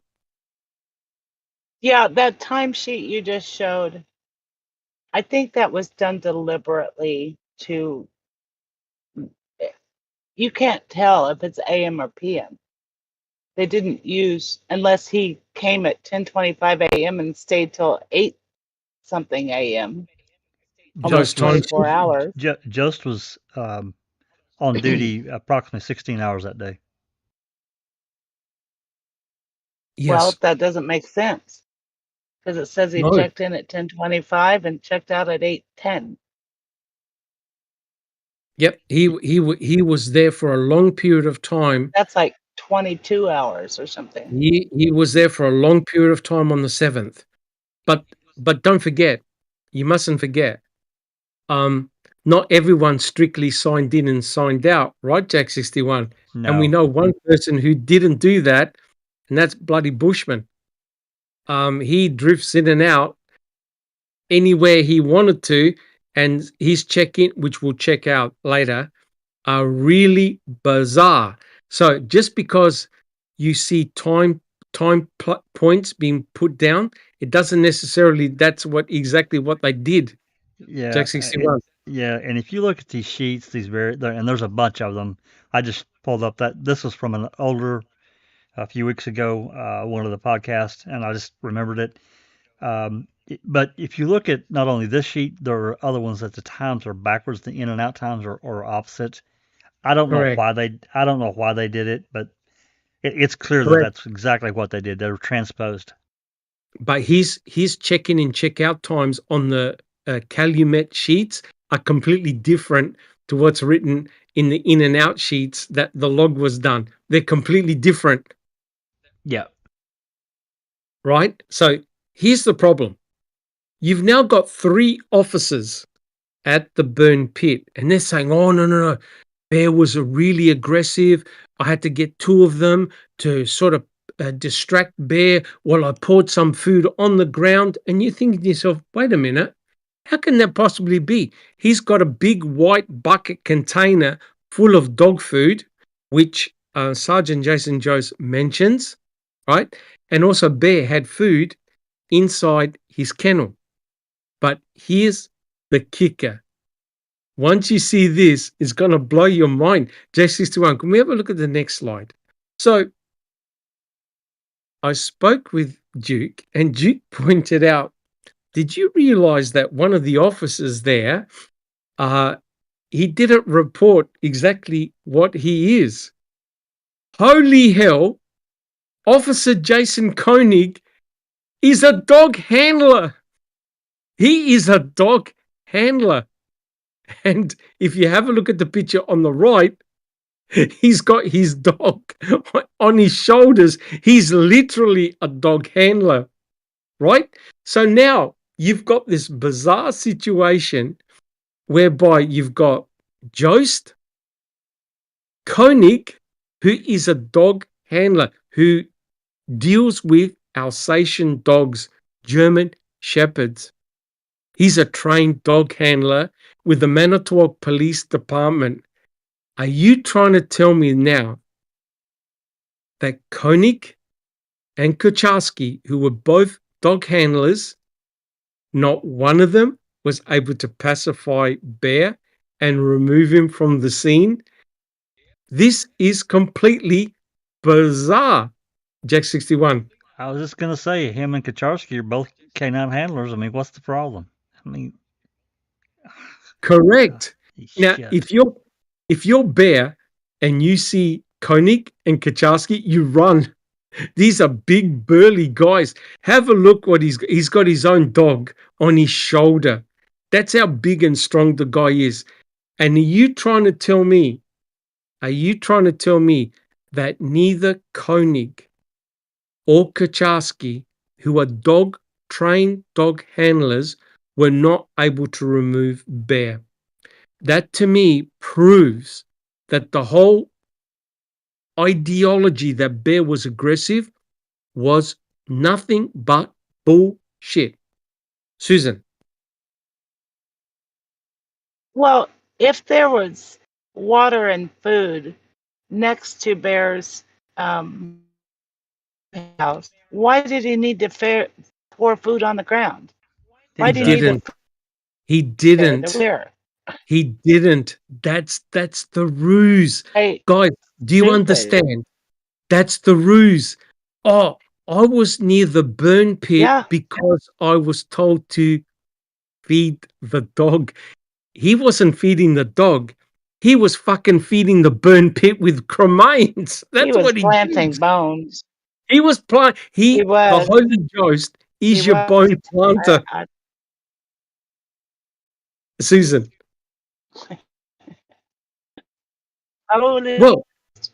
Well, he put himself at the burn pit with 2 other officers. Koenig is a canine dog handler. He's not going to be scared of Brutus, right? He knows how to handle German Shepherds. Bear, sorry. And we've proven time and time again, Bear was not aggressive. He was passive. So this is remarkable that Jost, 2 other officers, were right in situ. Not one of them reported a smell. Not one of them reported any bone fragments until Jost finds them one day after. Jack 61. And not one radio or dispatch call saying, hey, we've got a really aggressive dog back here. Can we get this dog removed? Not one. Correct. So, guys, I think we've uncovered the ruse. right? Oh, yeah, I just poured some dog food. There was no need to pour some dog food when Bear had a whole white pail full of dog food. There was water and there was dog food inside the kennel, and Barb and Carla fed them one day prior. So, guys, can you see that this was the mechanism? This was the mechanism to plant the bones.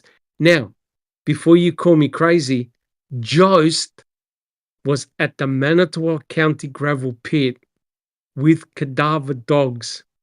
Lord knows what they spotted and found. Do you get my hint? He was also part of Search Team A. Guess who was in Search Team A? Jack 61. Bushman, there's a whole pile of them. And to go back to, talking about Search Team A, I was actually going to say this because he was part of Search Team A, which was that morning. That timesheet, I mean, clearly the other one I showed a couple of minutes ago, that had to be in the evening time. And there may even be a call. I'm almost pretty sure there was a call where he talks about he didn't leave till almost midnight, a dispatch call. I think that's right. Right. So it's not making any sense. On November the 6th, I found out that there were 19 dog handlers on the property. 19! But to make matters worse, you had two of them, Kaczarski and Koenig, right at the burn pit. Both dog handlers, they never removed Bear. Furthermore, Carla and Barb were at the burn pit feeding Bear. No officer said to them, remove that dog. You know why? Because the burn pit never came into the equation. But think about it. If they found something at Cuss Road, bones. If they found something in the Manitowoc County gravel pit, bones. Sergeant Jason Jost was at the Manitowoc County gravel pit, and if he had spoken with Bushman, they could have easily devised a plan. See these bones we got here? Dump them in that burn pit, because that way it points to Stephen. What did Jason Jost say?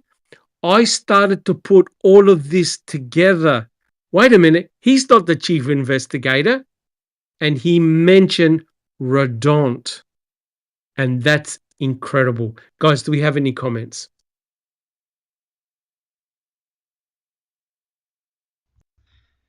I just have one. Yeah, I just have one, Doc, and I've said it a million times, but consider what happens after November 8th with the Manitowoc Sheriff's Department, and it's a completely noticeable thing that happens in the calls. It also happens in the reports. The reports end on November 8th. Yes. Done until March 1st, 2006. The calls that come into dispatch. Well, we're not handling that. That goes to Calumet. No, can't talk to you. That goes to Calumet. It's a complete change. I mean, there were a few. Yep, there were a few that they did talk to people, but almost, I'm going to say 98% of them, they got forwarded over to Calumet on November 9th. It's a complete and noticeable change. Correct. Because the plan was done. Yep. The plan was executed, Jack 61, right? Once the cremains were dumped and they had the RAV4 with Stephen's blood, job done. What did Pagel say? It all paid off. It all paid off. Right? All right. So, guys, what I like to do... Doc, not only did Pagel say that it all paid off, he said our hard work has paid off. Our hard work has paid off. Our hard work has paid off. That's correct. A big thing to me. That's huge. 100% correct. Thank you, Just Rhonda. I don't recall. Do you have a comment? I was just going to say that Manitowoc was done providing their, quote, resources, i.e. planting. That's what I think. Correct. Now, who didn't realize that Koenig was a dog handler? I had no idea. And again, thanks to Duke, right? It goes to show how you can pick up all these little things that help the picture, to help build up the picture. Jack 61. Yeah, until I saw the slides, early, but I didn't know it. Hell no. Hell no. And it goes to show that through collaboration, through being focused, finding all these gems, we can now build it as a narrative, as a story. And I'm absolutely sure that Kathleen Zellner has all this information. I've sent some of our podcasts to her, right? I'm sure she knows. She just needs to get in front of a judge. Susan. You have to note the 7th. All 3 of those officers were MTSO. Yeah, Manitowoc. One was MTSO, the other 2 were Manitowoc Police Department, right? Correct. There were a ton of MTSO officers on the property. Correct. All right. So, Jack 61, we'll do a few more slides. This is very, very interesting. So, let's have a look at slide A9, right? So, remember, Growell reported the foul odor, and he was saying that the odor had come from the Avery salvage yard. That clearly cannot be the case. The wind was blowing away from Growell, not towards him, right? So if a cremation event took place, it had to be very close to where Growell was, either upwind or right next to him. Had to be in a close proximity.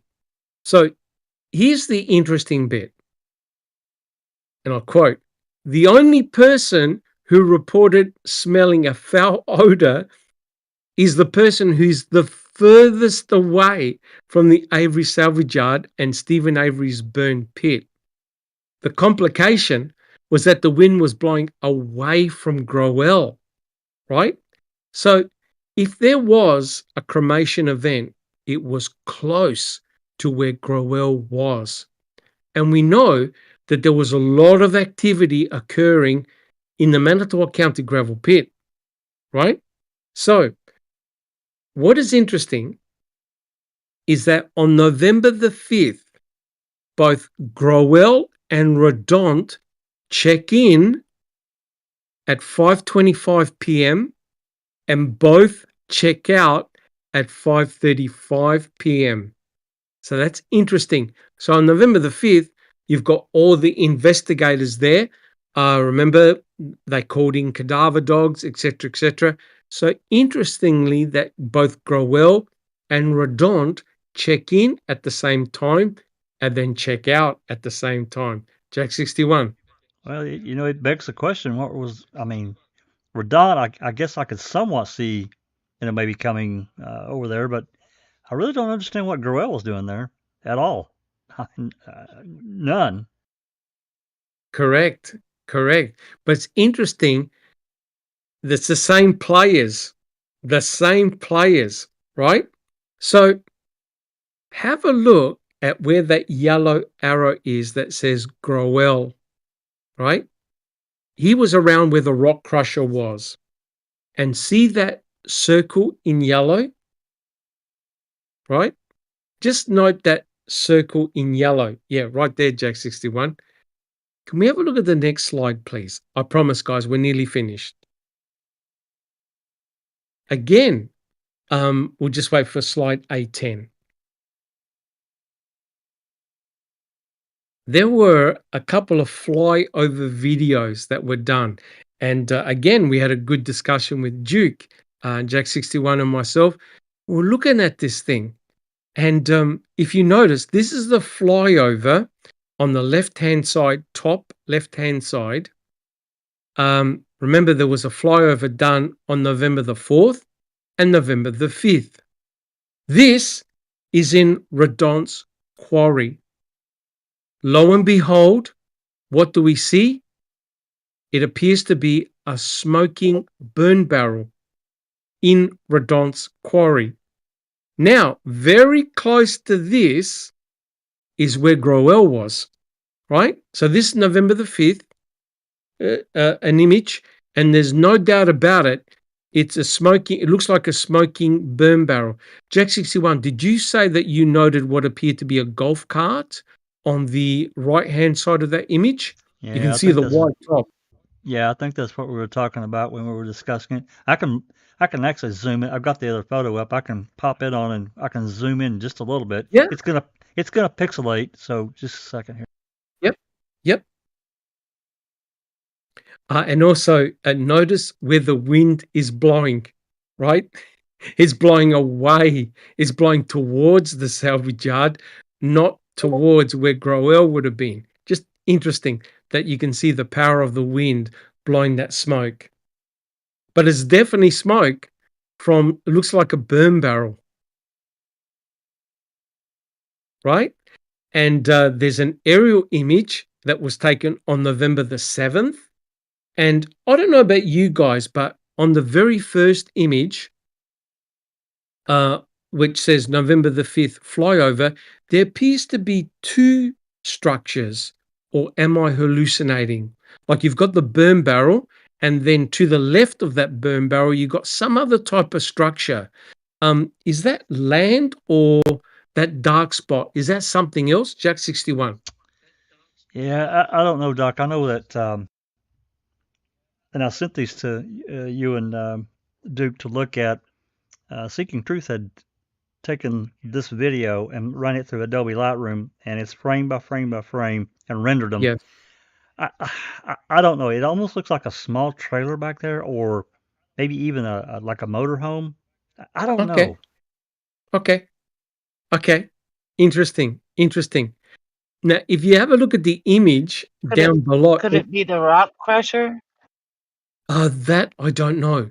I think the rock crusher is something that's probably bigger because you can't see it in this picture here, but on the image on the right-hand side, you can see the piles of the sand, and there's a big machine apparatus slightly further down. And that's probably the rock crushing machine where they take the larger rocks and break it down to the sand, to smaller particles. That possibly could be where the rock crusher was. But again, I'm not 100% sure. But the image on November the 7th, you can clearly see that there's one object there that could be the burn barrel, where it says, where I put question mark burn barrel. So the interesting thing is, who was burning something on November the 5th? That's definitely smoke. You can definitely see it on the video. It's smoke, and it would have been very close to where Groel was, right? So, guys, do we have any comments? Who was not aware that there was a smoking burn barrel there? Alice, what about yourself?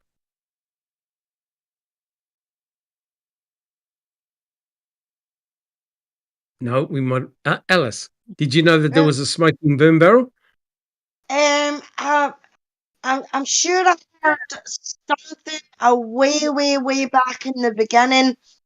About people thought that they'd seen people in one. I don't know which gravel pit it was, but it was one of the gravel pits, and there was a smoking barrel. But that was a way back at the beginning, Doc. So Yes. I completely forgot about it until you've actually mentioned it now.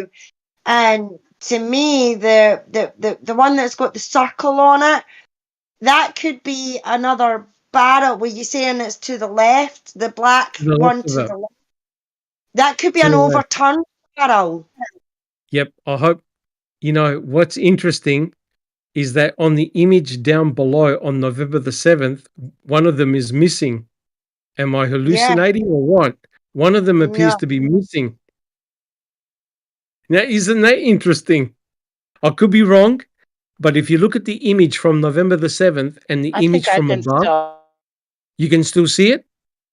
I see it there. Yeah. Okay. It's kind of above it from this angle. Okay. Interesting. All right. Andy B, were you aware of the smoking burn barrel? No, I wasn't, Doc.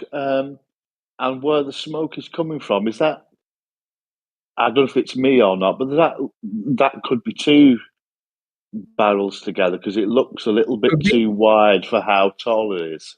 Yeah, it could be. Could be a group of them. Yeah, it could well be a group of them. It's hard to tell. But the question is, right, the investigators have already seized the Avery salvage yard. I'm not sure whether they were in the quarry at this stage or not, but interesting that you've got a smoking burn barrel right there. Right there. I don't recall. Were you aware? Thank you, Andy B. Were you aware of the smoking burn barrel? No, I wasn't. Okay. Thank you. Susan, what about yourself? I do remember that from the flyover. Okay. Yeah. Interesting. At Jack 61, you remember the burning barrel? Oh yeah, this was a huge discussion on Reddit, and I think it was 2018 when Seeking Truth did this, ran this through Adobe Lightroom, and we really dissected the hell out of it. And I think everybody walked away agreeing that there was definitely a smoking barrel over there in the quarry. We just don't, we don't have any idea of what the hell was in it, Yeah, correct. Amazing. What about you, just Rhonda? No, I was not aware. Okay. Interesting. Very, very interesting.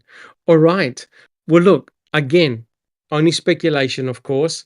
It's just very interesting that you've got smoking burn barrels right here in the gravel pit. Now, this is Redon's property, not the Manitowoc gravel pit. The Manitowoc gravel pit is quite close, right?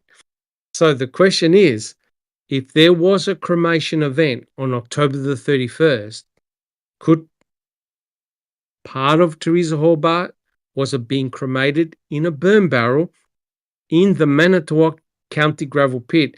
That's what Kathleen Zona believes took place, that she was cremated in a burn barrel. Very, very interesting. All right, guys. Well, look, let's finish the podcast by having a look at Paul Metz, right? Now, Paul Metz, the state reckoned that his cows got spooked. There was some type of whoosh sound, some type of electrical event. Well, let's have a look exactly what Paul Metz said, right? Jack 61, if we can have a look at it. Now, can someone, you might have to blow up slide A11. Can someone read out just the portion in blue? This is Paul Metz. Who would like to read that out? Neverly had to leave, unfortunately. So who would like to read it out? Andy B. Sorry. Who was that? Alice. I could do it. Yeah. And you see the part in blue? It's just the part in blue on this page and the next page. So this is Paul Metz, right? We'll just wait for Jack. Jack, are you able to lift it up a little bit? It's just the part down below, right down below. We don't need to read out the whole report. Yeah, that's it, the part in blue. Let's go for it. Okay, on the evening of 11:01:05, between 5 and 6 p.m., I was feeding cattle. The air was heavy with a breeze out of the south-southwest.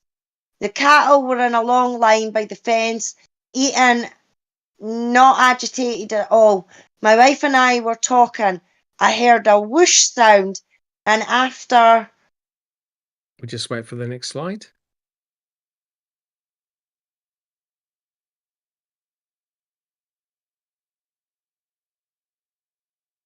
Yep, we'll just wait for the next slide. That's yep, that's the one. Beautiful. I smelled something like wires burning. The part in blue. The part in blue. Yep. I smelled something like wires burning. At this point, all the cattle ran as one towards the northeast, going through the fence and knocking down the fence posts. Steel. As we tried to round up the 34 cattle, the smell got stronger. It took us about 45 minutes to round up the cattle.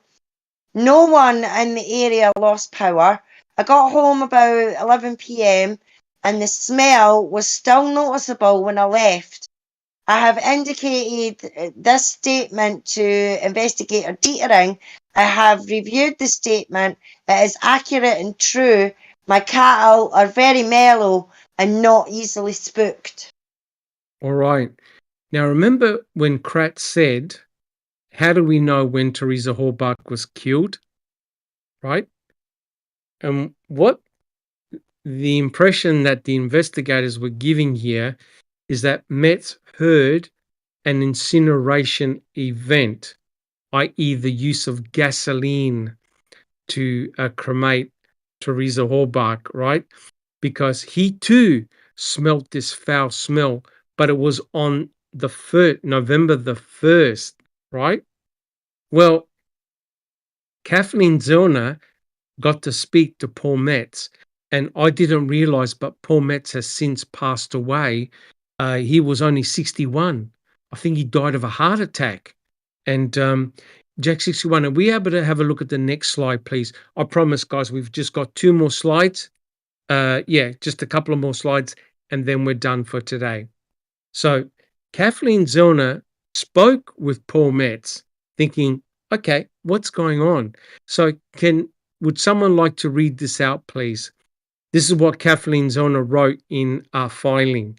Can we blow that up a little bit, Jack 61, if someone would like to read it? Who would like to read it out?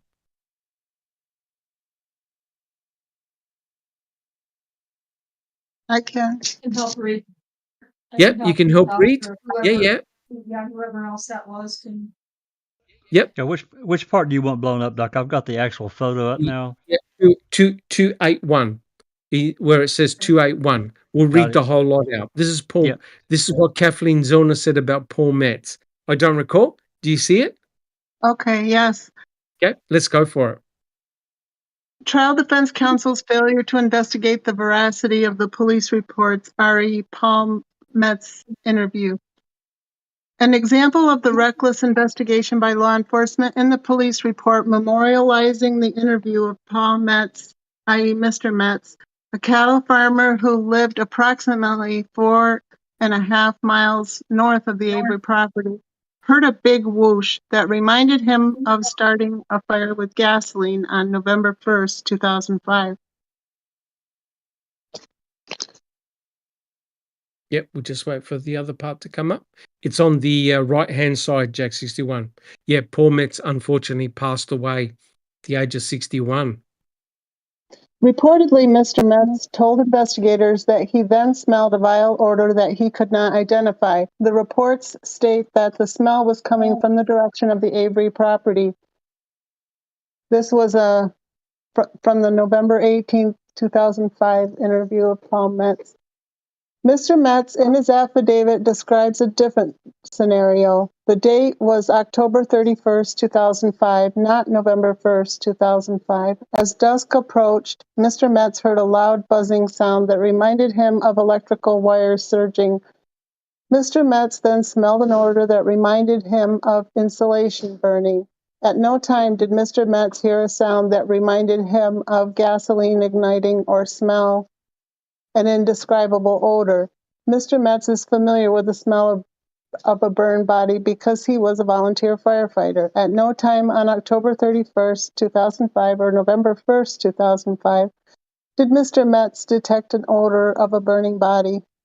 Mr. Metz never told investigators that he heard a whoosh and does not know how the statement came to be attributed to him. Mm-hmm.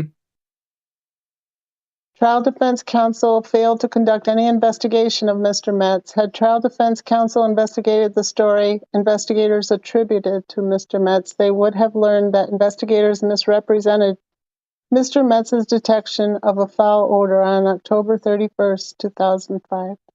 Now, isn't that incredible? And the reason why this is interesting is because what did Growell say in his report? That he smelled an odor he had never smelled before, and the odor, the smell, was coming from the Avery salvage yard. Jack 61. Yeah, we've seen this before in actually several places where these investigators have massaged their report, got a little creative with their writing. Correct. So here's the issue. Is what Groel wrote accurate, or was it massaged as well? Oh, I think Sturdivant massaged the hell out of it personally. Yep. Correct. So notice here, what the investigators are trying to do is to find a second independent source that a foul odor was coming from the Avery salvage yard, and it was so bad that it spooked his cows. I don't recall. Do you have a comment? No, I'm sorry. I forgot to mute. Yep. Interesting. So we've actually got, this will be the last slide for today, because next week, yes. Sorry, what direction did Metz say that he North. smelled it coming from? Let's have a look over here. He said that it was coming from southwest. Okay, and Burrell said northwest, right? Correct. Yes, he did. Northeast. Northeast. No, west. I think Groel said northwest. I think the report. Yeah, Groel said west northwest is what Sturdivant wrote in his report. I think that's what he said. Right. Yeah. Correct. Okay. Whereas here it's southeast, which is interesting because it's the opposite. It's the opposite. Complete opposite direction. Yep. Correct. And I think Jack 61, if you got the slide there, we can actually remember when we went through the actual direction of where the wind came from. We looked at the wind direction, and we worked out that for Groel, the wind was blowing. Hold on, let me get it. The wind was blowing from the west to the east, and from the west northwest to the east southeast, right? Because on October the 31st, the wind direction was coming from the west and from the west northwest. Yeah, I think that was last week. Hold on. Yes. Yeah, it's slide A6 from last week. Now remember, Metz is to the north of the Avery salvage yard. The north of the Avery salvage yard. So he's downstream from the Avery salvage yard. Susan. What time of day was it for Metz? Let's have a look. Let's get back to the slide. It said dusk. It's on screen now, Doc. It'll usually say it here in a second.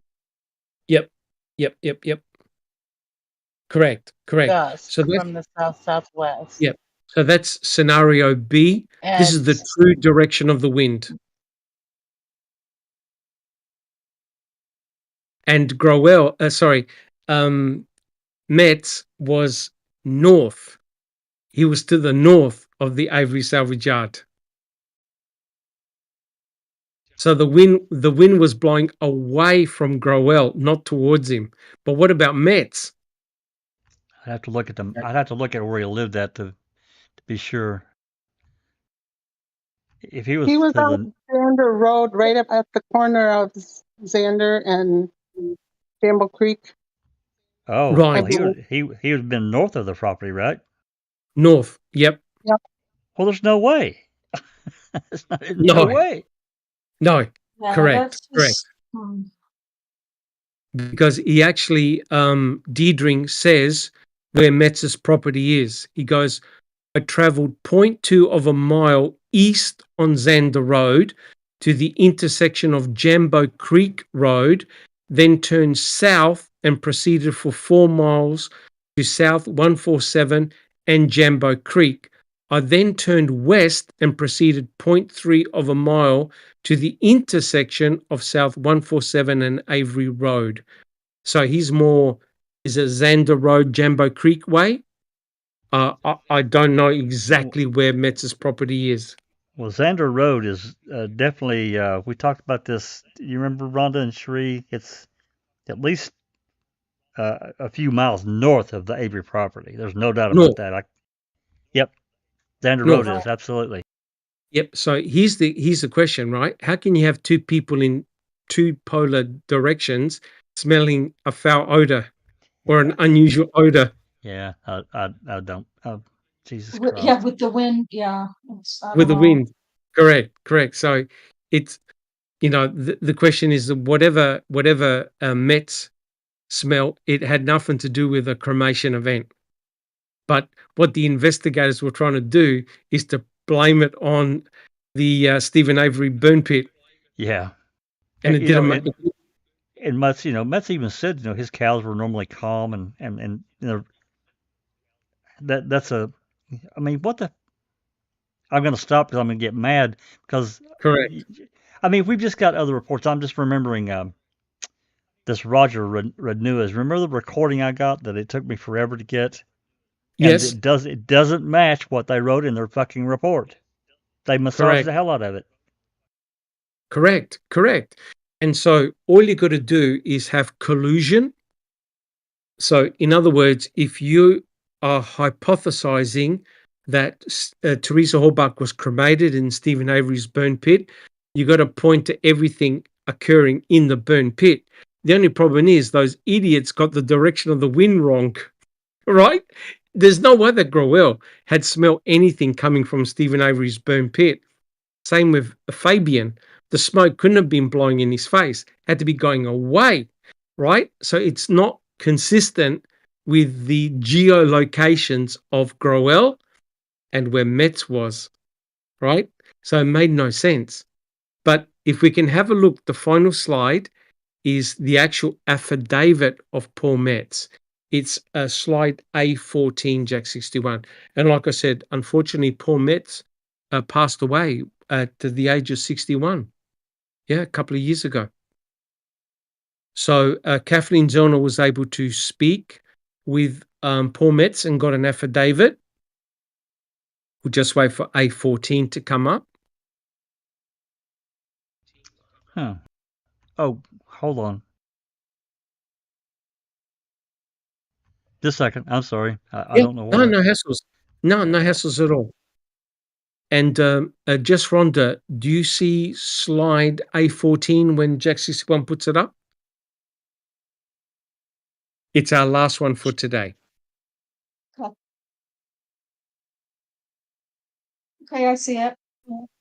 You got A14 up? Beautiful. Yes. Can you read from 4, point number 4? Okay. Just further down. Okay. I'll just wait for Jack 61 to lift it up. Okay, on number 4, right? Yeah, number 4. Yep. Okay. This is the affidavit. Around dusk on October 31st, 2005, I heard a loud buzzing sound that reminded me of electrical wires pulsating. I then smelled what I thought was insulation burning. I initially thought that the high power tension wires that run just south of my property were overloading, causing the buzzing sound and the bad odor.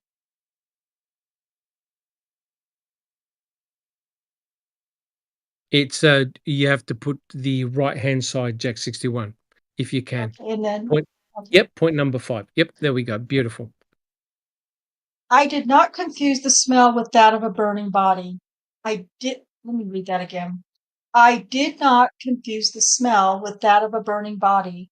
I know what a burning body smells like from my time as a volunteer firefighter. I was interviewed by officers from the Manitowoc County Sheriff's Department. I did not initiate contact with MCSD, and I do not know how MCSD learned about this incident. During the interview, I would not have described the sound I had heard as a whoosh. Rather, it was a buzzing sound. I did not tell officers from MCSD that the sound reminded me of instances when I poured gasoline or other highly volatile substances on a fire. I did not tell anyone that I thought the smell was coming from the south or the vicinity of the Avery property off of Highway 147. Nothing has been promised or given to me in exchange for this affidavit. Now, you have to admit, guys, this is incredible, right? So the officers are writing these reports and probably interviewed him and said, oh, did it sound like this and sound like that? And they wrote it in a report or reports. And he's going, I never said any of that. Jack 61. Yeah, I'm trying to think, in relation, because he said the statement here. I don't know how these guys found out, but did he call? Am I not thinking of a call that come through dispatch that I'm just not that I'm forgetting? Because I just don't remember a phone call from this guy into Manitowoc or Calumet County at all. No, I don't. I don't either. But it's remarkable, guys, how them potentially massaging these reports to say things that people never said, right? And how did they find? And how did they get this guy? I mean, where's his name? Yes. Where the hell did his name come from? Yes. Very, very interesting. Maybe he talked to at the cafe. Who knows? It's possible, I guess. Correct. So look, guys, again, we'll leave it here. I don't want to go on to the next section. I think we've done close to 3 hours, Jack 61. Have we done close to 3 hours?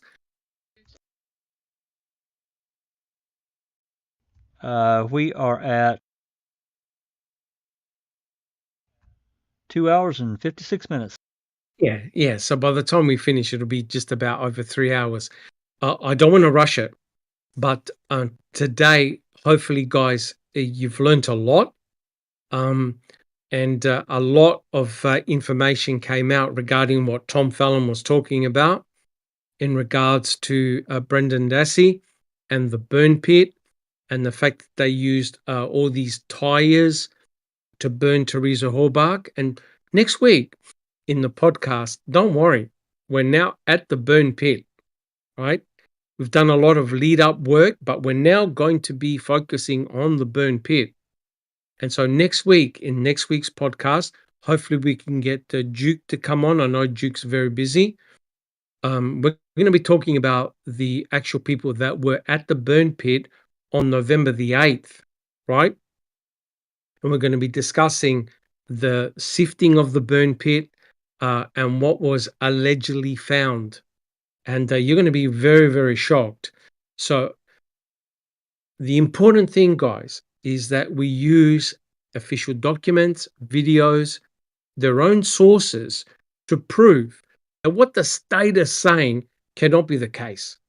That you can't convert a human being into tiny bone fragments and also have muscle tissue surviving a cremation event if they're saying that Teresa Horbach was burnt or cremated in that burn pit. There's definitely a lot of activity occurring in the Manitowoc County gravel pit that Kratz said, I'm only going to spend 10 seconds or 20 seconds on. There's definitely something happening at Cuss Road that is a no-show.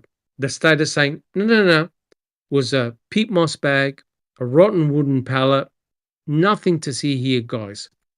Then you've got the conduit, which is Jost, Sergeant Jason Jost, who's part of Search Team A that's involved in the Cuss Road, the burn barrel, Stephen Avery's burn barrel, and Jost is in Redon's quarry and in the Manitowoc County gravel pit with cadaver dogs, a lot of them. We don't have their reports. I've never seen their reports. So there's activity occurring at Cuss Road, in the Manitowoc County gravel pit, and also in Mickle's quarry that they say nothing occurred there, right? The tissue, the blood that was found was non-human, right? So there's a lot of activity occurring off the property. If you're going to set Stephen up, you bring everything back. You bring everything back and you point it towards Stephen. Notice there's no forensic evidence against Brendan Dassey. But as we said, guys, whatever affects Stephen affects Brendan and vice versa. So next week, guys, again, thank you so much. I hope that you've enjoyed the podcast and that you've learned a lot. We've done this sequentially, but now we're going to get to the heart of the matter next week, right? Unless there's some questions that I could answer at the beginning of next week's podcast. But again, we're now going to be looking at Sturtevant, Erdl, the people, and Jost, the people that were there, the discoverers of the bone fragments. And I'll tell you what, I hope Duke is able to come on because he's got some really interesting stuff about item BZ and the sifting. And I believe that Duke is also going to go into the burn barrels as well. Absolute nightmare. Well, look, guys, thank you so much for your support. If you like what we do, please subscribe. Put your DNA on the thumbs up button. And also, please turn on the notification bell and share our podcast if you can. Okay. Well, look, guys, I'd like to just go around the table, so to speak, and let us know how you're coming along and what you've been doing. First, we got Jack 61. Jack 61, how you been coming along? Not too bad, Doc. Busy as usual. Just a couple of comments about today, and just to add to a couple of comments you made. And looking back again, let's just say 20,000 feet up. Looking back 2016, 2017, as we're learning more and more dribbles, almost sometimes of factual evidence, and thinking about when we really found out how much time the dogs actually spent off the property, and not only the dogs, people, police officers, investigators, correct. That's right. This, and then for Kratz to make this statement, Teresa never left the property. Everything happened there. Well, what is going on? And that has to be it should have been a much bigger part of the trial, and unfortunately, that ball got dropped. That's a done deal. Hopefully, Correct. Looking at a lot of the things that we're looking at now, for me, it's not necessarily about trying to get anything proven today, but it's about building out a bigger part of, more of the story, factual, that we can glean from their own documentation. But in the whatever chance that Kathleen has to get a new trial, everything comes in. Everything. Yeah. So it might matter. This is just the things that I do, and I know a lot of people. I know Case and Duke and so many people, Carol, Sherry Lynn Pontillo, so many people are looking in these various areas and pulling information in to create this larger story. Correct. So if it never gets a new trial, if he never gets one, we still got a better understanding, and maybe people that come along at some point later will say, "Oh, okay." So that's number one. Number two, I'd like to thank you and Neverly and Duke and for putting all this together and getting it out there. It's more information, good information for people to form their own opinion. And then of course, I'd like to thank everyone that came in our own gang here in the Discord and live chat. The live chat was great tonight. A lot of good stuff going. Yeah, Barb came and answered as much as she could. I know it's here we are 20 years later, and it's hard, guys. Think about yourself 20 years ago trying to remember some specific things, and it would be difficult. So, and then for open mic tomorrow, last thing, we had talked about last week with Travis. We had a really, really great discussion with Travis. That was good. It's fantastic. The plan is for him to come back tomorrow. I haven't heard from him. I just sent him a question. So the plan is part 2 of whatever Travis wants to present, answer some more questions. If that doesn't work for him, we'll probably finish up Brenda Peterson's deposition and get that out of the way. So that's the plan. Whatever, one or the other. It'll be Travis or a deposition. Finish up Brenda Peterson's deposition. 5:00 Central Time. I want to say thanks again, everyone. Fantastic. Thank you so much, Jack 61. But all jokes aside, isn't it incredible how we're now integrating everything together? Everything is coming together. Yep. And it's showing a narrative that was kept out of the court, completely kept out of the court. And when you saw the vicious attack by Fallon on Brendan Dassey, you did this, with no forensic evidence, right?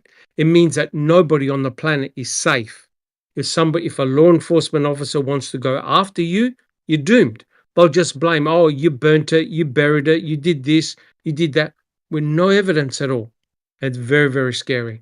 But I like the way now all the calls, all the documentation is starting to come together to show that what the state presented could not have possibly occurred. That's Could right. not have possibly occurred. And No we are way. paying the highest respect to Teresa and her family. We're not trying to be disingenuous. We're trying to say, hey, it didn't happen in the way you were told by the investigators or Kratz. It couldn't have been. It couldn't have been.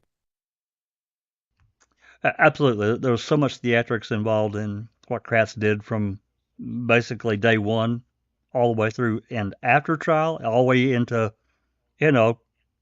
just, here a few years ago, all theatrics. Correct. 100% correct. Thank you so much, Jack61. Next, we have Alice. Alice, are you there? Sure, Doc. I'm still here, just. Yeah, I'm doing okay, Doc.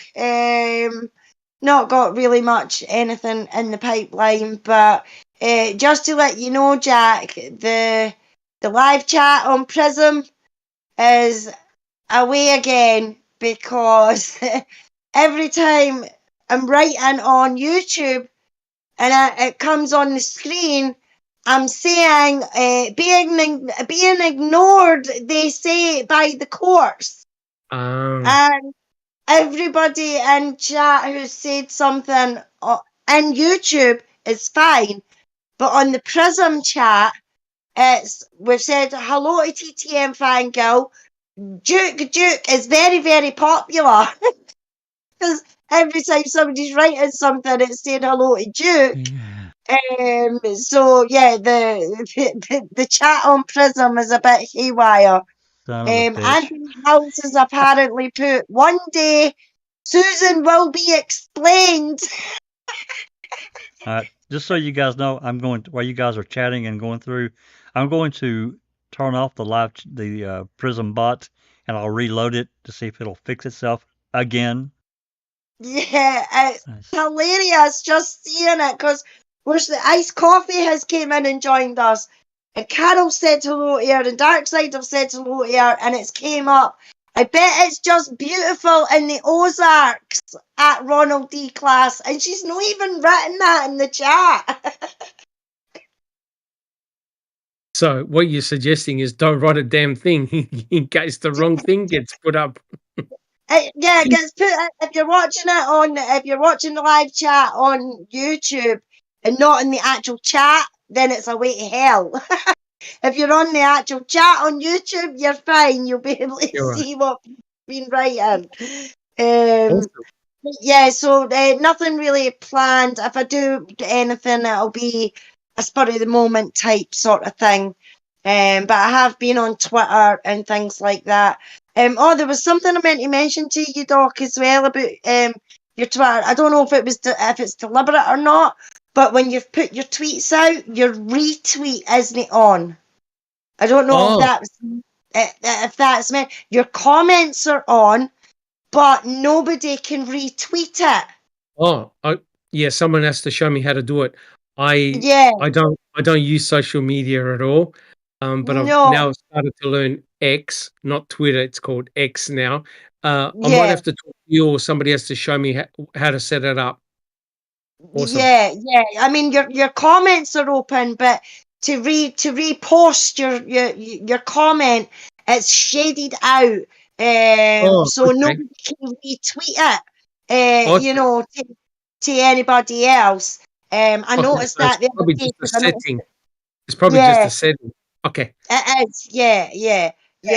Because I went to, I noticed you posted it, and I went to retweet it, and I was like, oh, how can I not retweet? I could comment, but I couldn't tweet. So I just thought I would pass that on to you.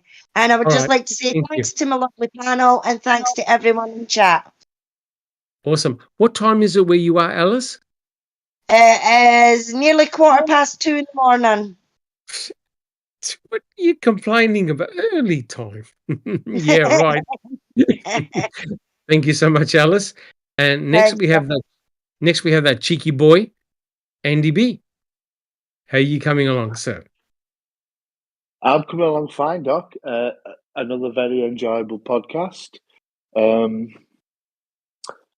Hearing the flowery comments, should we say, by Fallon in the court testimony or his closing comments or whatever was very interesting and quite Oh, it gets worse. infuriating as well. It's worse. Oh, don't say I that. left a lot of stuff out because I can't afford to smash my iPads anymore. Right, Jack 61. They're too expensive. They're too expensive.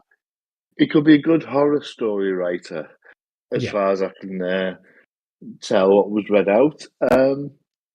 Wouldn't it be interesting one evening on open mic to get Jason Jost on the podcast and ask him a few questions? The Holy Jost. That'd be very interesting. Jost. Yeah. Correct. All the same here, and another great Saturday night. Thank you very much, everyone. Thank you so much. Much appreciated. And next we have, I don't recall. How are you coming along? I'm doing well. Thank you for another interesting presentation.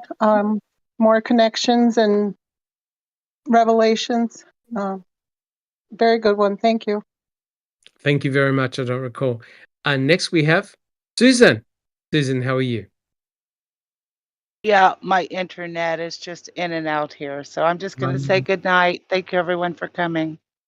Thank you so much, Susan. Much appreciated. Thank you. And finally, we have Just Rhonda. Just Rhonda, how about yourself? Hi, thank you, Dr. Silkman. Doing well. Just fascinated as always by what you guys have managed to put together and share with all of us. I'm learning stuff new every single weekend, so it's pretty fascinating. So thank you so much, Just Rhonda. Just working on my shows on Thursday nights. Yes. We did some trial transcript reading this last week, and we'll be reading transcripts from Rocky Gregory this coming week on Thursday, and it's always it's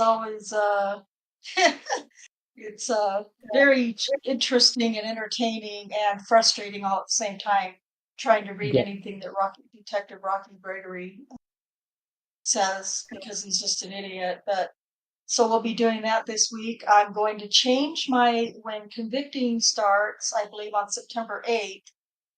It will be changing. I can't compete with that. I'm just a really small channel, so I cannot possibly compete with Convicting. And I know that Jack is planning to try to stream those first 3 episodes and the subsequent ones. So I will do my show on Tuesdays until the Convicting shit show is over.